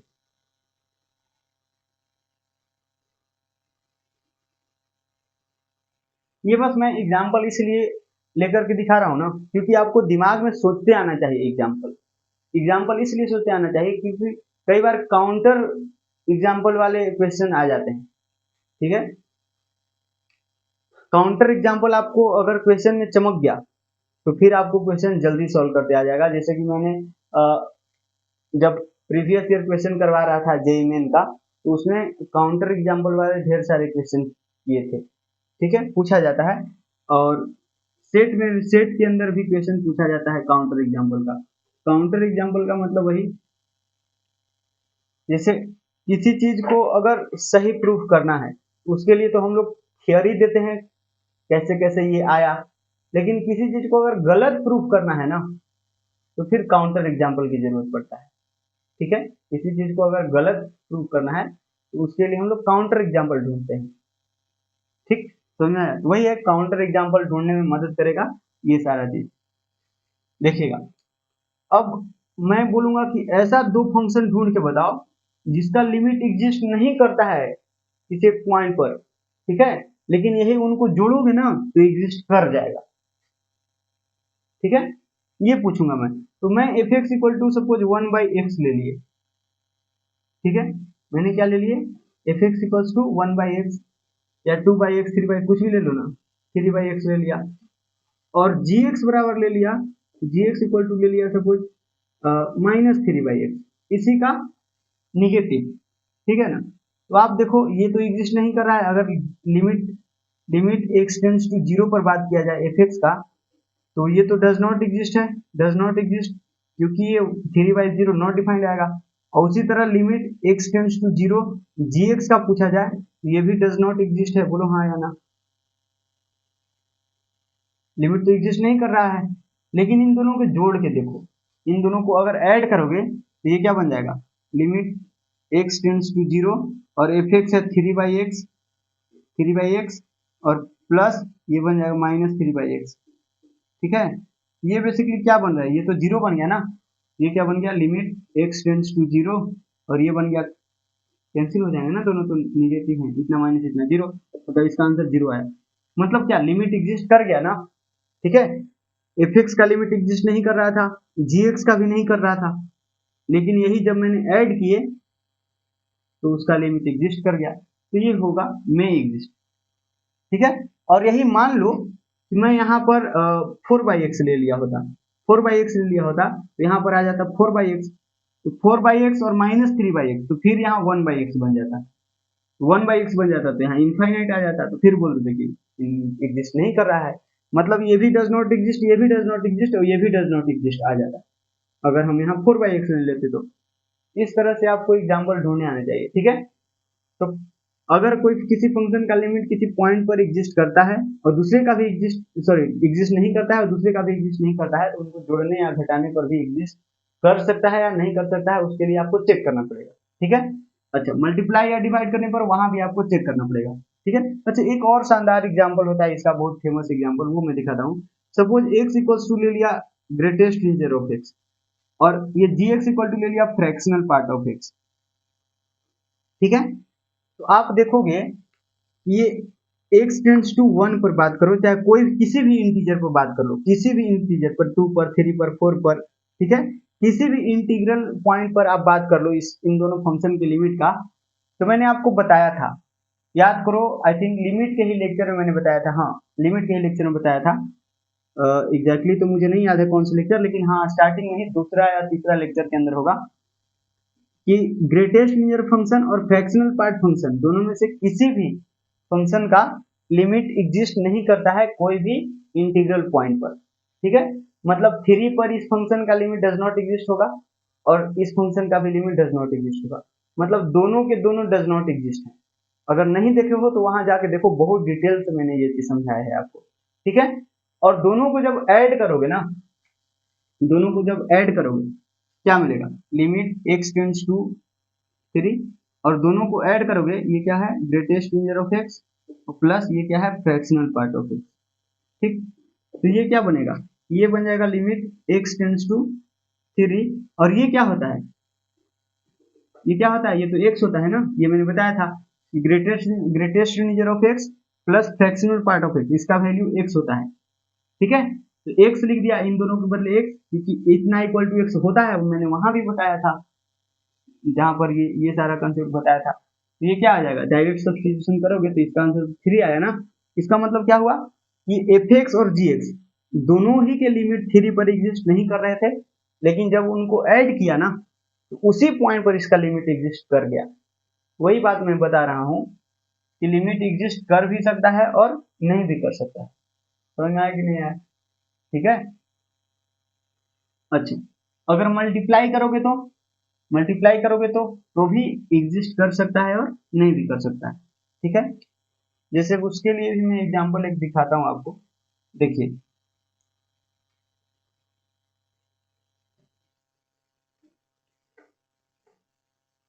अब ये मत सोचना कि एक ही एग्जांपल हर जगह काम कर जाएगा, नहीं, अलग अलग केसेस के लिए अलग अलग आपको एग्जांपल सोचने पड़ेंगे, अपना दिमाग लगाना पड़ेगा। जैसे मैं हर बार यहाँ चेंज कर रहा हूँ ना एफ एक्स और जी एक्स, तो एक ही एग्जांपल हर जगह पूरा टेबल में लग जाए ऐसा जरूरी नहीं है, ठीक है ना। तो वो सोचना पड़ेगा, यही तो होता है काउंटर एग्जाम्पल देखना। तो सपोज करो एफ एक्स को मैंने वैसे पीस वाइज फंक्शन में ले लिया, पीस वाइज डिफाइंड फंक्शन आपने पढ़ा होगा, देखिएगा। एफ एक्स को मैंने ले लिया, सपोज एफ एक्स का वैल्यू है इधर 1, एफ एक्स का वैल्यू क्या है, 1 है, और ये तब है जब एक्स का value greater than equal to 0 रखोगे, और एफ एक्स का वैल्यू सपोज 1/3 है, और ये तब है जब x लेस देन 0 है, ठीक। और उसी तरह जी एक्स कोई फंक्शन है, इसको में मैंने 1/3 ले लिया तब जब x greater than equal to 0 है, और यहाँ पर 1 है जब x लेस देन 0 है, मतलब इसका उल्टा ले लिया, ठीक है। ये एग्जांपल देखना चाहते हैं ना, गुना करने पर ये एग्जिस्ट करता है कि नहीं करता है, तो बताओ इसका लिमिट एग्जिस्ट कर रहा है क्या, एफ एक्स का लिमिट एग्जिस्ट कर रहा है, तो आपको देखना पड़ेगा ना। मैं पूछूं limit x tends to 0 f x, तो बताओ ये एग्जिस्ट करता है कि नहीं करता है, तो L H L R H L देखना पड़ेगा ना।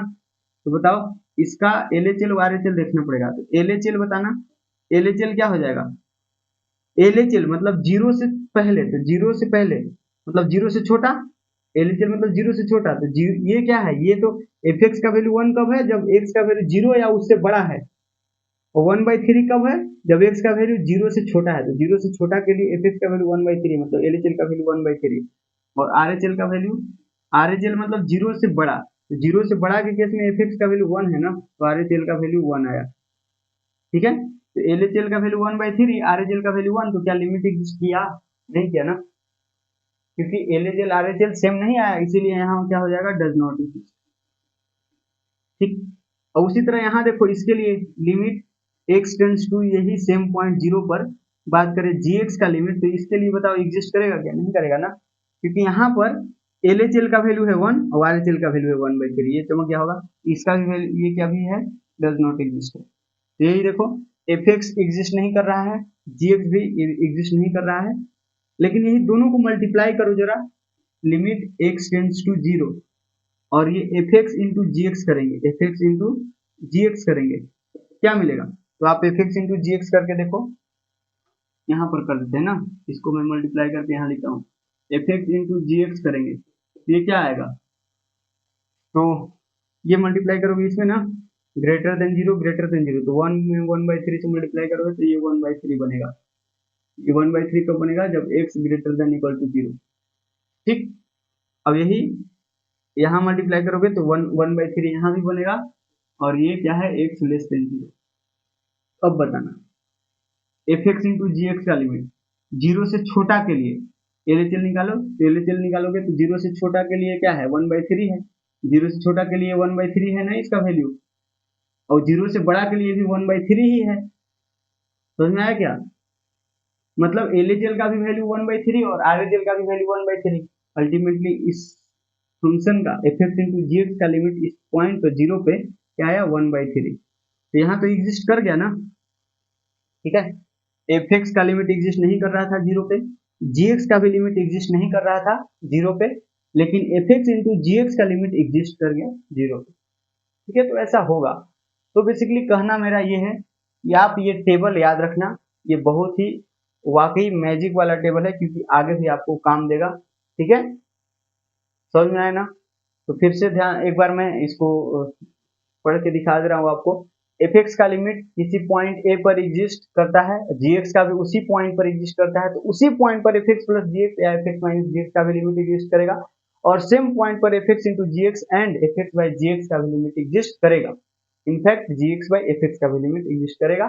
ठीक है, अच्छा, अगर एफ एक्स का लिमिट किसी पॉइंट पर एग्जिस्ट करता है, जी एक्स का एग्जिस्ट नहीं करता है, तो f x plus g x या f x minus g x का भी लिमिट एग्जिस्ट नहीं करेगा, ये आप 100% बोल सकते हो। F x into g x या f x by ji x का लिमिट एग्जिस्ट करेगा कि नहीं करेगा, वो आपको चेक करना पड़ेगा। ठीक है, उसी तरह अगर एफ एक्स का लिमिट एग्जिस्ट नहीं करता है किसी पॉइंट पर, और सेम पॉइंट पर जी एक्स का भी लिमिट एग्जिस्ट नहीं करता है, तो उसी सेम पॉइंट पर f x plus g x या f x minus g x का लिमिट एग्जिस्ट करेगा कि नहीं करेगा, वो आपको चेक करना पड़ेगा। और उसी तरह f x into g x या फिर f x by ji x का लिमिट एग्जिस्ट करेगा कि नहीं करेगा उसी पॉइंट पे, वो भी आपको चेक करके बताना पड़ेगा। समझ में आया? तो ये था। ठीक, तो ये था हमारा आज का वो एल्जेब्रा ऑफ लिमिट्स का कंसेप्ट। ठीक है ना? तो एक क्वेश्चन भी है वैसे तो क्वेश्चन करवा दूं क्या? Just a second. क्वेश्चन वैसे इजी ही है, आप बोलोगे तो मैं करवा दूंगा। देखो करवा ही देते हैं,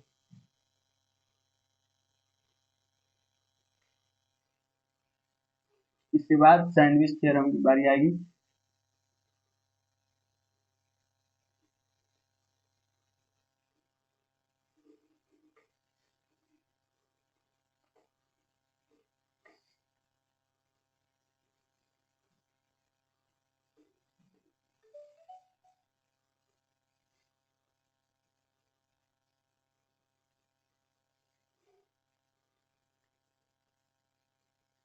क्वेश्चन मैं लिखता हूँ ना,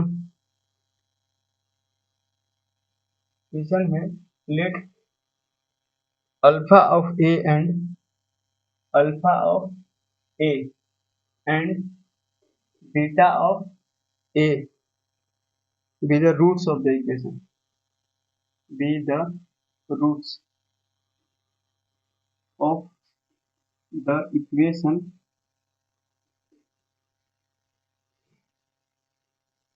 और ये काफी भारी भरकम सा एक इक्वेशन दिया हुआ है। That is 1 plus a cube root of 1 plus a minus one इसका है इंटू में एक्स स्क्वायर और प्लस यहाँ पर है square root of 1 plus A और इधर -1 इंटू एक्स और इधर है plus 6th root of 1 plus ए -1, ठीक है, इतना इक्वल टू 0। समझ में आया? यहाँ बोला जा रहा है वेयर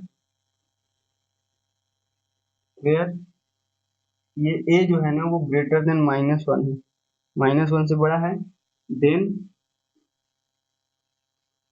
पूछता है limit a tends to 0 plus alpha a and limit a tends to 0 plus beta a, ठीक हो गया। और इन दोनों का वैल्यू बताना है। ऑप्शंस भी है, ऑप्शन फर्स्ट जो है ना वो -5/2 एंड 1, ऑप्शन 2 जो है दैट इज -12 एंड -1, ऑप्शन 3 जो है ना वो है -7/2 एंड 2, ऑप्शन डी जो है मतलब ऑप्शन फोर्थ जो है वो है -9/2 एंड 3, ये है, ठीक है ना। तो चलो बताओ इसको कैसे करें इस क्वेश्चन को।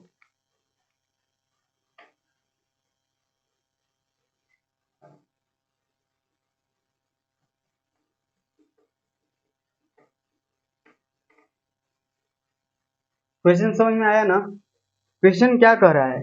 क्वेश्चन बेसिकली ये कह रहा है कि अल्फा बीटा जो कि ए के फंक्शन है। अल्फा ऑफ ए का मतलब क्या? अल्फा जो भी आएगा वो ए का कोई फंक्शन होगा, बीटा जो भी आएगा वो भी ए का कोई फंक्शन होगा। बोला जा रहा है कि alpha beta are the roots of this equation.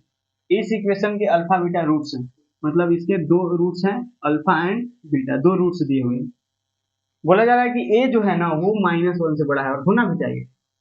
ये -1 से क्या है? बड़ा है, क्योंकि -1 से छोटा रखोगे तो ये तो क्या बन जाएगा, यहाँ पर देखो -1 से छोटा रखोगे तो रूट के अंदर निगेटिव नंबर बन जाएगा ना, क्योंकि यहाँ 1 है और ए का वैल्यू -1 से छोटा, मान लो कि -1.5 ले लेते हैं, -1 से छोटा ही है ना, ये क्या बन गया, स्क्वायर रूट के अंदर -0.5 बन गया ना, ये क्या है, एक इमेजिनरी नंबर बन गया ना, इसीलिए।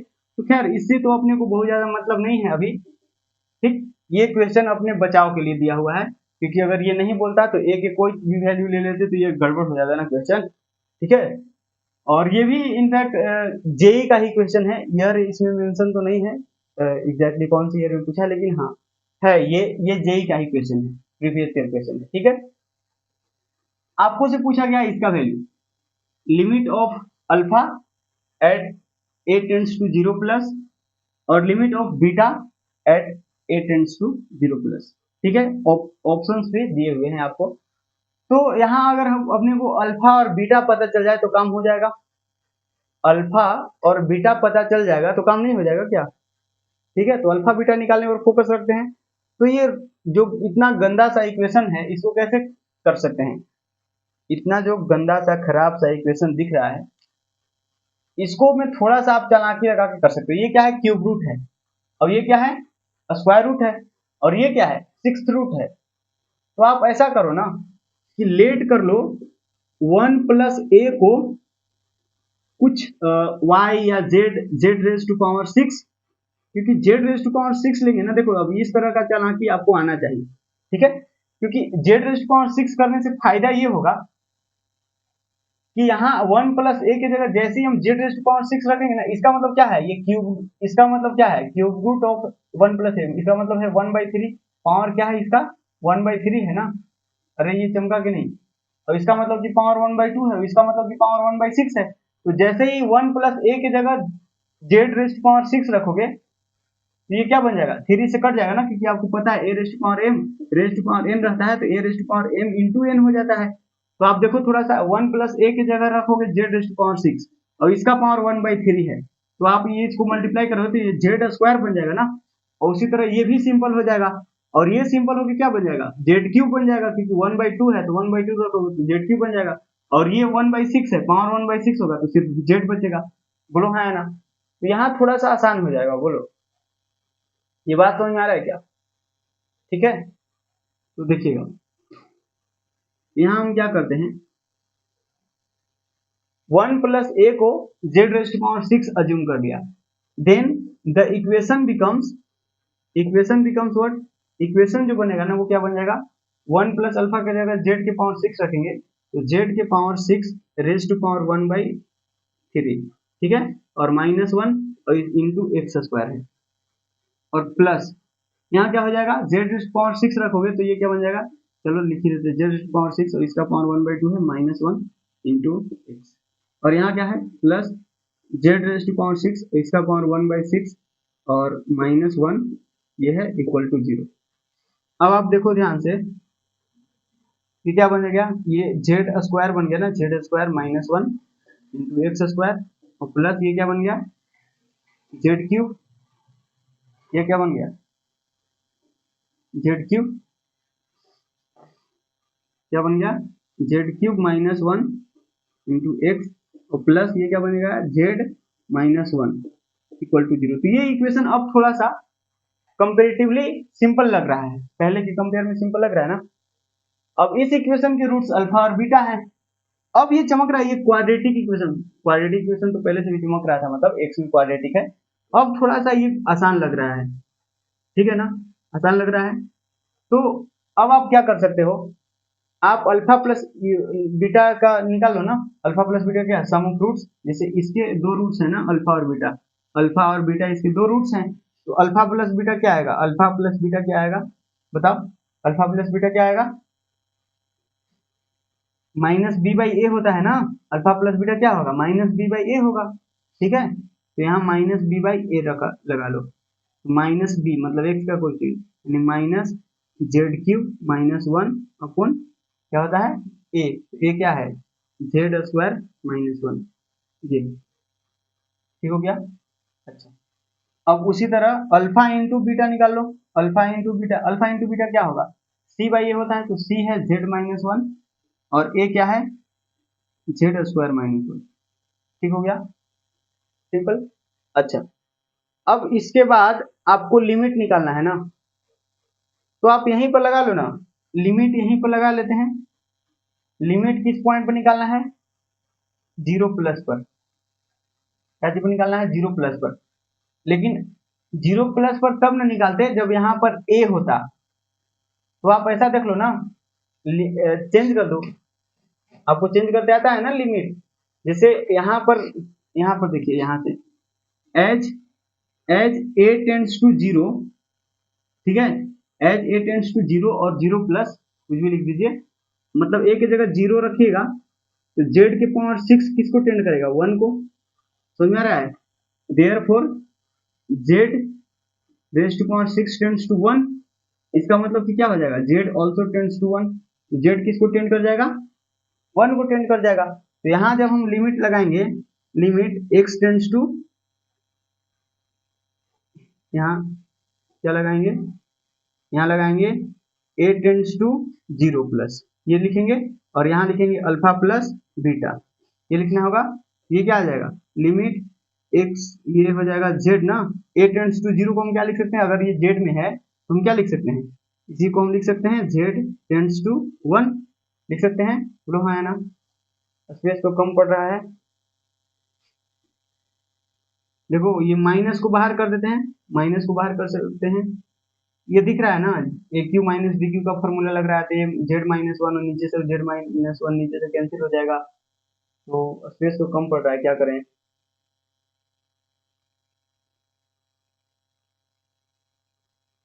देखिए थोड़ा सा इसको इधर से लिखते हैं। वैसे हम डायरेक्ट भी कर सकते थे इस क्वेश्चन को बिना टी माने, मतलब बिना ये z⁻6 माने भी इस क्वेश्चन को किया जा सकता था। चलिए वैसे भी करके देखेंगे, ठीक। और आज इसी इसी क्वेश्चन के साथ इस क्लास को वाइंड अप करेंगे और नेक्स्ट क्लास में हम लोग सैंडविच थ्योरम पढ़ेंगे, ठीक है ना। चलिए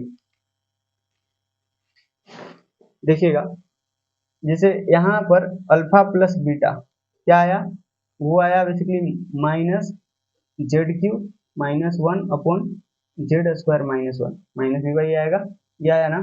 तो आप इसको देखो ना, क्या लिख सकते हो, जेड में इसको AQ माइनस BQ कर दो ना, तो AQ माइनस BQ का फॉर्मूला क्या होता है, A माइनस बी मतलब Z-1 आएगा बाद ही, ये माइनस भी है पहले से, ठीक है। अब यहाँ पर क्या है,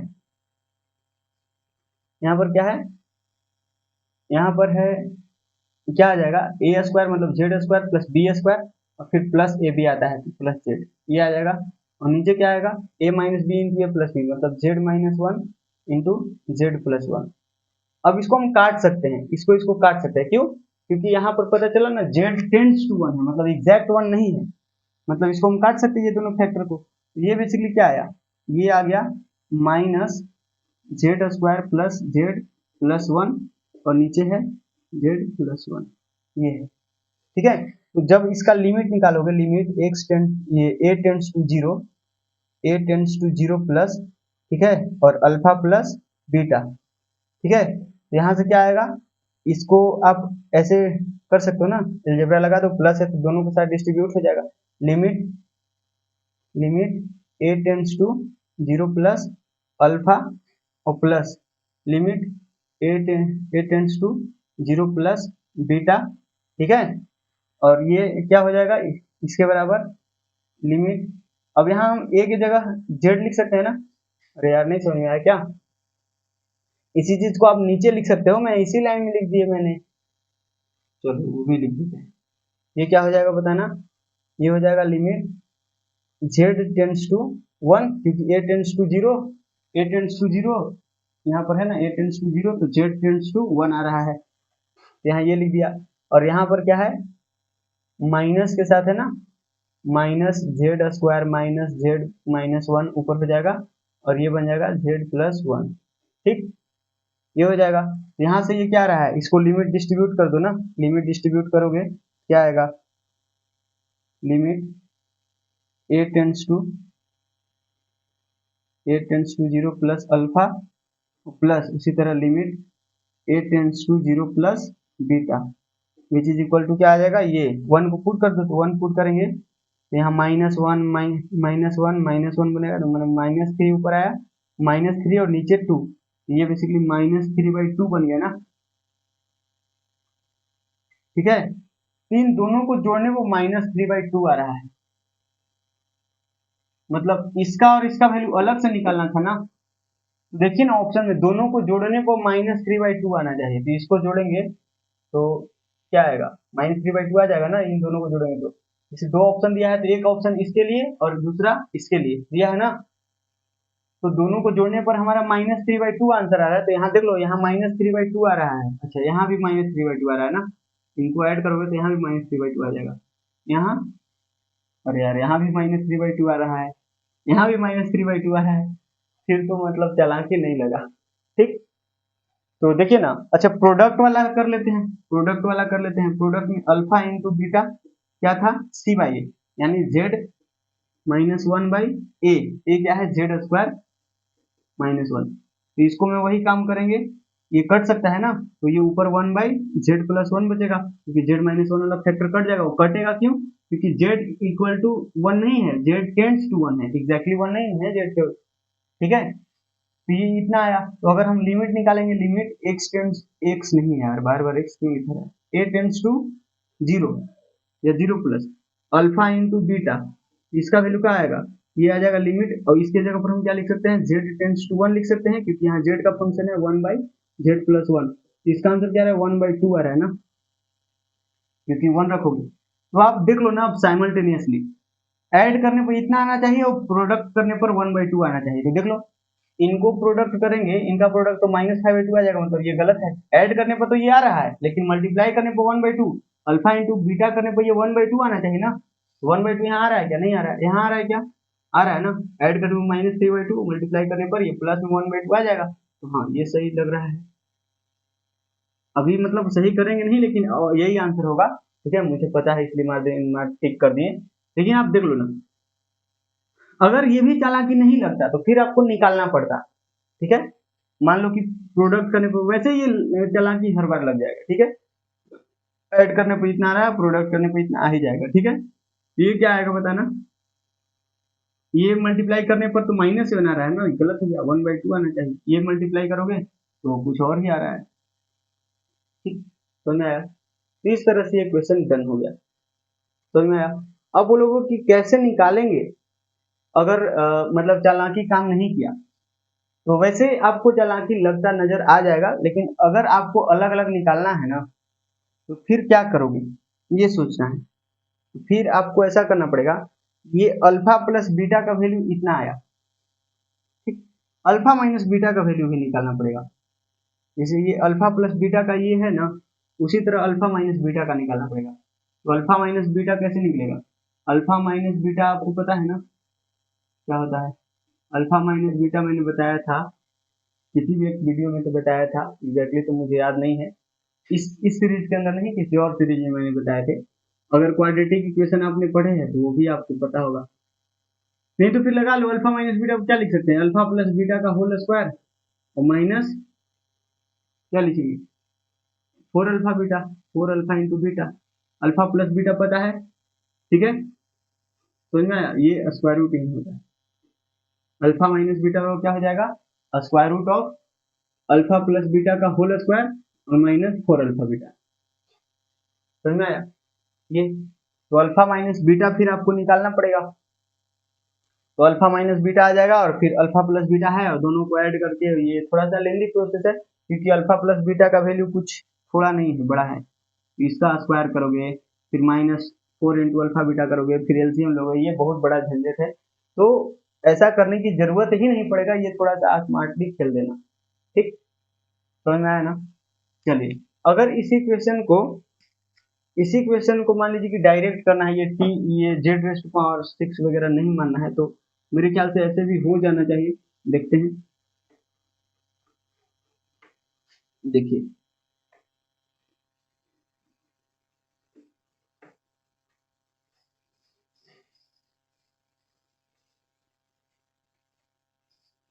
देखना थोड़ा सा इधर, ये है ना, यहाँ क्या है, क्यूब रूट है, तो इसको एकदम बढ़िया से क्यूब रूट ही लिख देते हैं। इसको छेड़छाड़ नहीं करते हैं। और यहाँ से ये इसके दो रूट्स अल्फा एंड बीटा है। एक्स में आपको क्वाड्रेटिक चमक रहा है, तो अल्फा प्लस बीटा निकाल लो। अल्फा प्लस बीटा निकालो, क्या होगा? -b/a। तो -b ये है, square root of 1 plus a minus 1।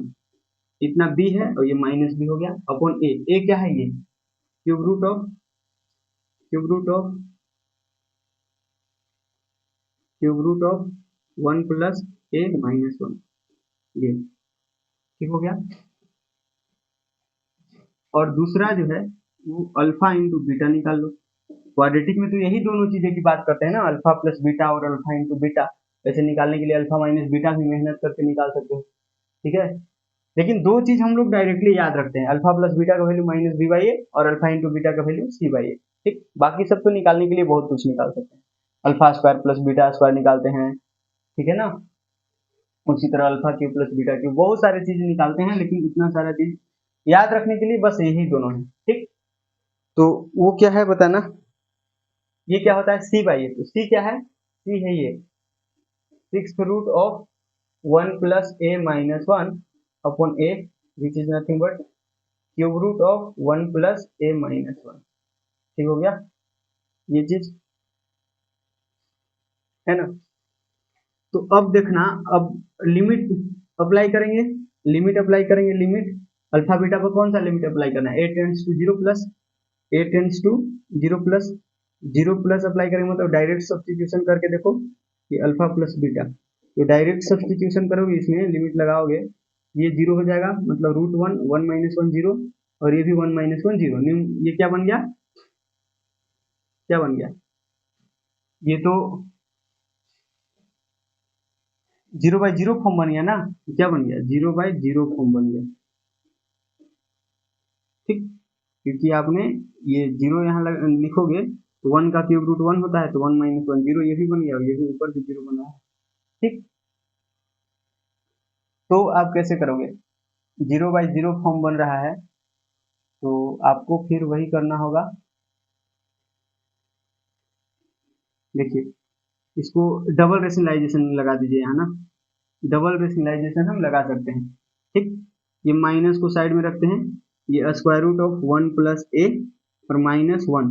ठीक, और नीचे क्या है, क्यूब रूट ऑफ 1 प्लस ए। लेकिन रेशनलाइजेशन, डबल रेशनलाइजेशन लगाने से फायदा नहीं होगा ना, क्योंकि यहाँ तो क्यूब रूट है, स्क्वायर रूट के केस में डबल रेशनलाइजेशन लगाते हैं ना, मतलब स्क्वायर रूट के केस में रेशनलाइजेशन करते हैं, क्योंकि ये क्यूब रूट नहीं हटेगा ना फिर। रेयर रेशनलाइजेशन इसलिए करते हैं कि ये रूट हट जाता है, स्क्वायर होके ए minus B into a plus B लग जाता है, लेकिन यहाँ पर कैसे लगाओगे, ये कैसे हटेगा, नहीं हटेगा। तो यहाँ फिर यार आपको मानना ही पड़ेगा, सब्स्टिट्यूशन लगाना ही पड़ेगा। देखो ना, सब्स्टिट्यूशन लगा देते हैं झट से, जैसे यहाँ तक तो आ गए, और फिर वही काम करना पड़ेगा, सब्स्टिट्यूशन लगाना पड़ेगा। ठीक है, तो हम लेट कर लेते हैं, वही लेट कर लिया, a 1 plus a equal to 1 plus a equal to, अबरी बार टी एज्यूम कर लेते हैं। ठीक है, 1 plus A, 1 plus a equal to हमने क्या एज्यूम कर लिया, टी रेस्ट पावर 6। तो टी रेस्ट पावर 6 यहाँ रखेंगे तो क्या बन जाएगा, टी क्यूब बन जाएगा ना, ये बन जाएगा टी क्यूब माइनस 1। और नीचे यहाँ टी रेस्ट पावर 6 रखेंगे तो ये टी स्क्वायर माइनस 1 बन जाएगा, वही टी माइनस 1 कॉमन आएगा। अब देखो यहाँ पर लिमिट जो भी लिखोगे, लिमिट वो क्या लिखोगे, वो यहाँ से as a, as a tends to zero, t tends to क्या हो जाएगा, बताओ। यहाँ से देखो ना, इसी में इधर इसको इधर लिख लेते हैं, देखिए साइड में, यहाँ सपोज है मैंने क्या लेट कर लिया, let 1 plus a equal to t raised power 6। ठीक है, तो as a tends to zero, t raised power 6 tends to, यहाँ जीरो डालोगे तो टी के पावर 6 1 को टेंड करेगा, मतलब टी भी 1 को ही टेंड करेगा। ठीक, तो इसके जगह हम लिमिट क्या लिखेंगे, अब टी टेंड्स टू जीरो का है कि सब कुछ टी में चेंज हो गया, पहले से ए में था तो ए लिखे थे, अब टी में बदल गया तो जीरो नहीं 1। ठीक है, ये तो अब देखो जीरो बाई जीरो फॉर्म अभी भी बन रहा है, तो इसका फैक्टर कर सकते हैं ना, टी माइनस 1 और टी माइनस 1 कैंसिल हो जाएगा, तो ऊपर से बचेगा माइनस, और ये T square plus T plus 1। ठीक है ना, क्योंकि A cube minus B cube है, A minus B into A square plus A B plus B square, ये होता है ना, ए स्क्वायर मतलब T square plus A B यानी टी इंटू 1 टी, और प्लस बी स्क्वायर जो कि 1 होगा, और यहाँ इसका T minus 1 into T plus 1, तो टी माइनस 1 तो कैंसिल हो गया, नीचे बचा टी प्लस 1। ठीक, और वही लिमिट, लिमिट जो है वो टी टेंड्स टू 1 है। अब लिमिट डायरेक्ट डालोगे तो ऊपर बनेगा माइनस 3/2, ये आ गया। उसी तरह यहाँ भी ये करोगे, limit a tends to zero plus, और यहाँ क्या आ जाएगा, लिमिट टी टेंड्स टू 1, क्योंकि ये सब कुछ मैंने टी में चेंज कर दिया है, वहां बनेगा टी माइनस 1, क्योंकि इसका पावर टी के पावर 6 रखोगे तो 6 खत्म हो जाएगा, और नीचे क्या बनेगा, नीचे बन जाएगा टी स्क्वायर माइनस 1। ये क्या बना, टी माइनस 1 फिर से cancel, limit t tends to 1, और यहाँ ऊपर 1 बचेगा और नीचे टी प्लस 1, आप वैल्यू डालो तो 1/2 बनेगा। ठीक, तो देख लो, अल्फा प्लस बीटा ये क्या है, ये बेसिकली है limit a tends to zero plus alpha. ठीक है, और plus limit a tends to zero plus beta, और इसका वैल्यू है -3/2। ये मतलब इन दोनों को जोड़ने पर, इन दोनों को जोड़ने पर क्या आना चाहिए, -3/2, और इसका मतलब क्या है, ये अल्फा इंटू बीटा है ना, तो यहाँ भी एलजेब्रा ऑफ लिमिट लगा लो तो ये दोनों के साथ हो जाएगा ना, ये दोनों फंक्शंस है ना, एक एक फंक्शंस है, तो फंक्शन को देखता है तो लिमिट चिपक जाता है, ये क्या हो जाएगा, limit a tends to zero plus, और ये alpha into limit a tends to zero plus यहाँ बीटा, इसका वैल्यू 1/2। तो बस देख लो, इन दोनों का एडिशन मतलब सम -3/2, और इन दोनों का प्रोडक्ट 1/2 आना चाहिए, जो कि एक ही ऑप्शन में मिल रहा है। समझ में आया, तो ये इस तरह से आपने इस तरह के क्वेश्चन को करना है, और ये क्वेश्चन भी जेई मेन का पीवाईक्यू था, जेई मेन का था या एडवांस का था, आई थिंक एडवांस का क्वेश्चन होगा। ठीक, क्योंकि मेंस में ऐसा क्वेश्चन अब तुमने आने लगा है, लेकिन मेरे ख्याल से ये एडवांस का पुराने जमाने का क्वेश्चन, ठीक। खैर जो भी हो, हम अपने को तो सीखने से मतलब, ठीक है। तो नेक्स्ट क्लास में हम लोग पढ़ेंगे। वैसे कितना लंबा हो गया वीडियो, वीडियो अच्छा खासा लंबा हो गया, तो मेरे ख्याल से और भी टाइम इस पे नहीं देना चाहिए।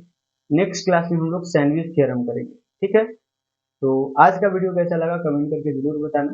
मिलते हैं नेक्स्ट वीडियो के अंदर, तब तक के लिए पढ़ते रहिए। Thank you so much, bye bye, take care and happy learning.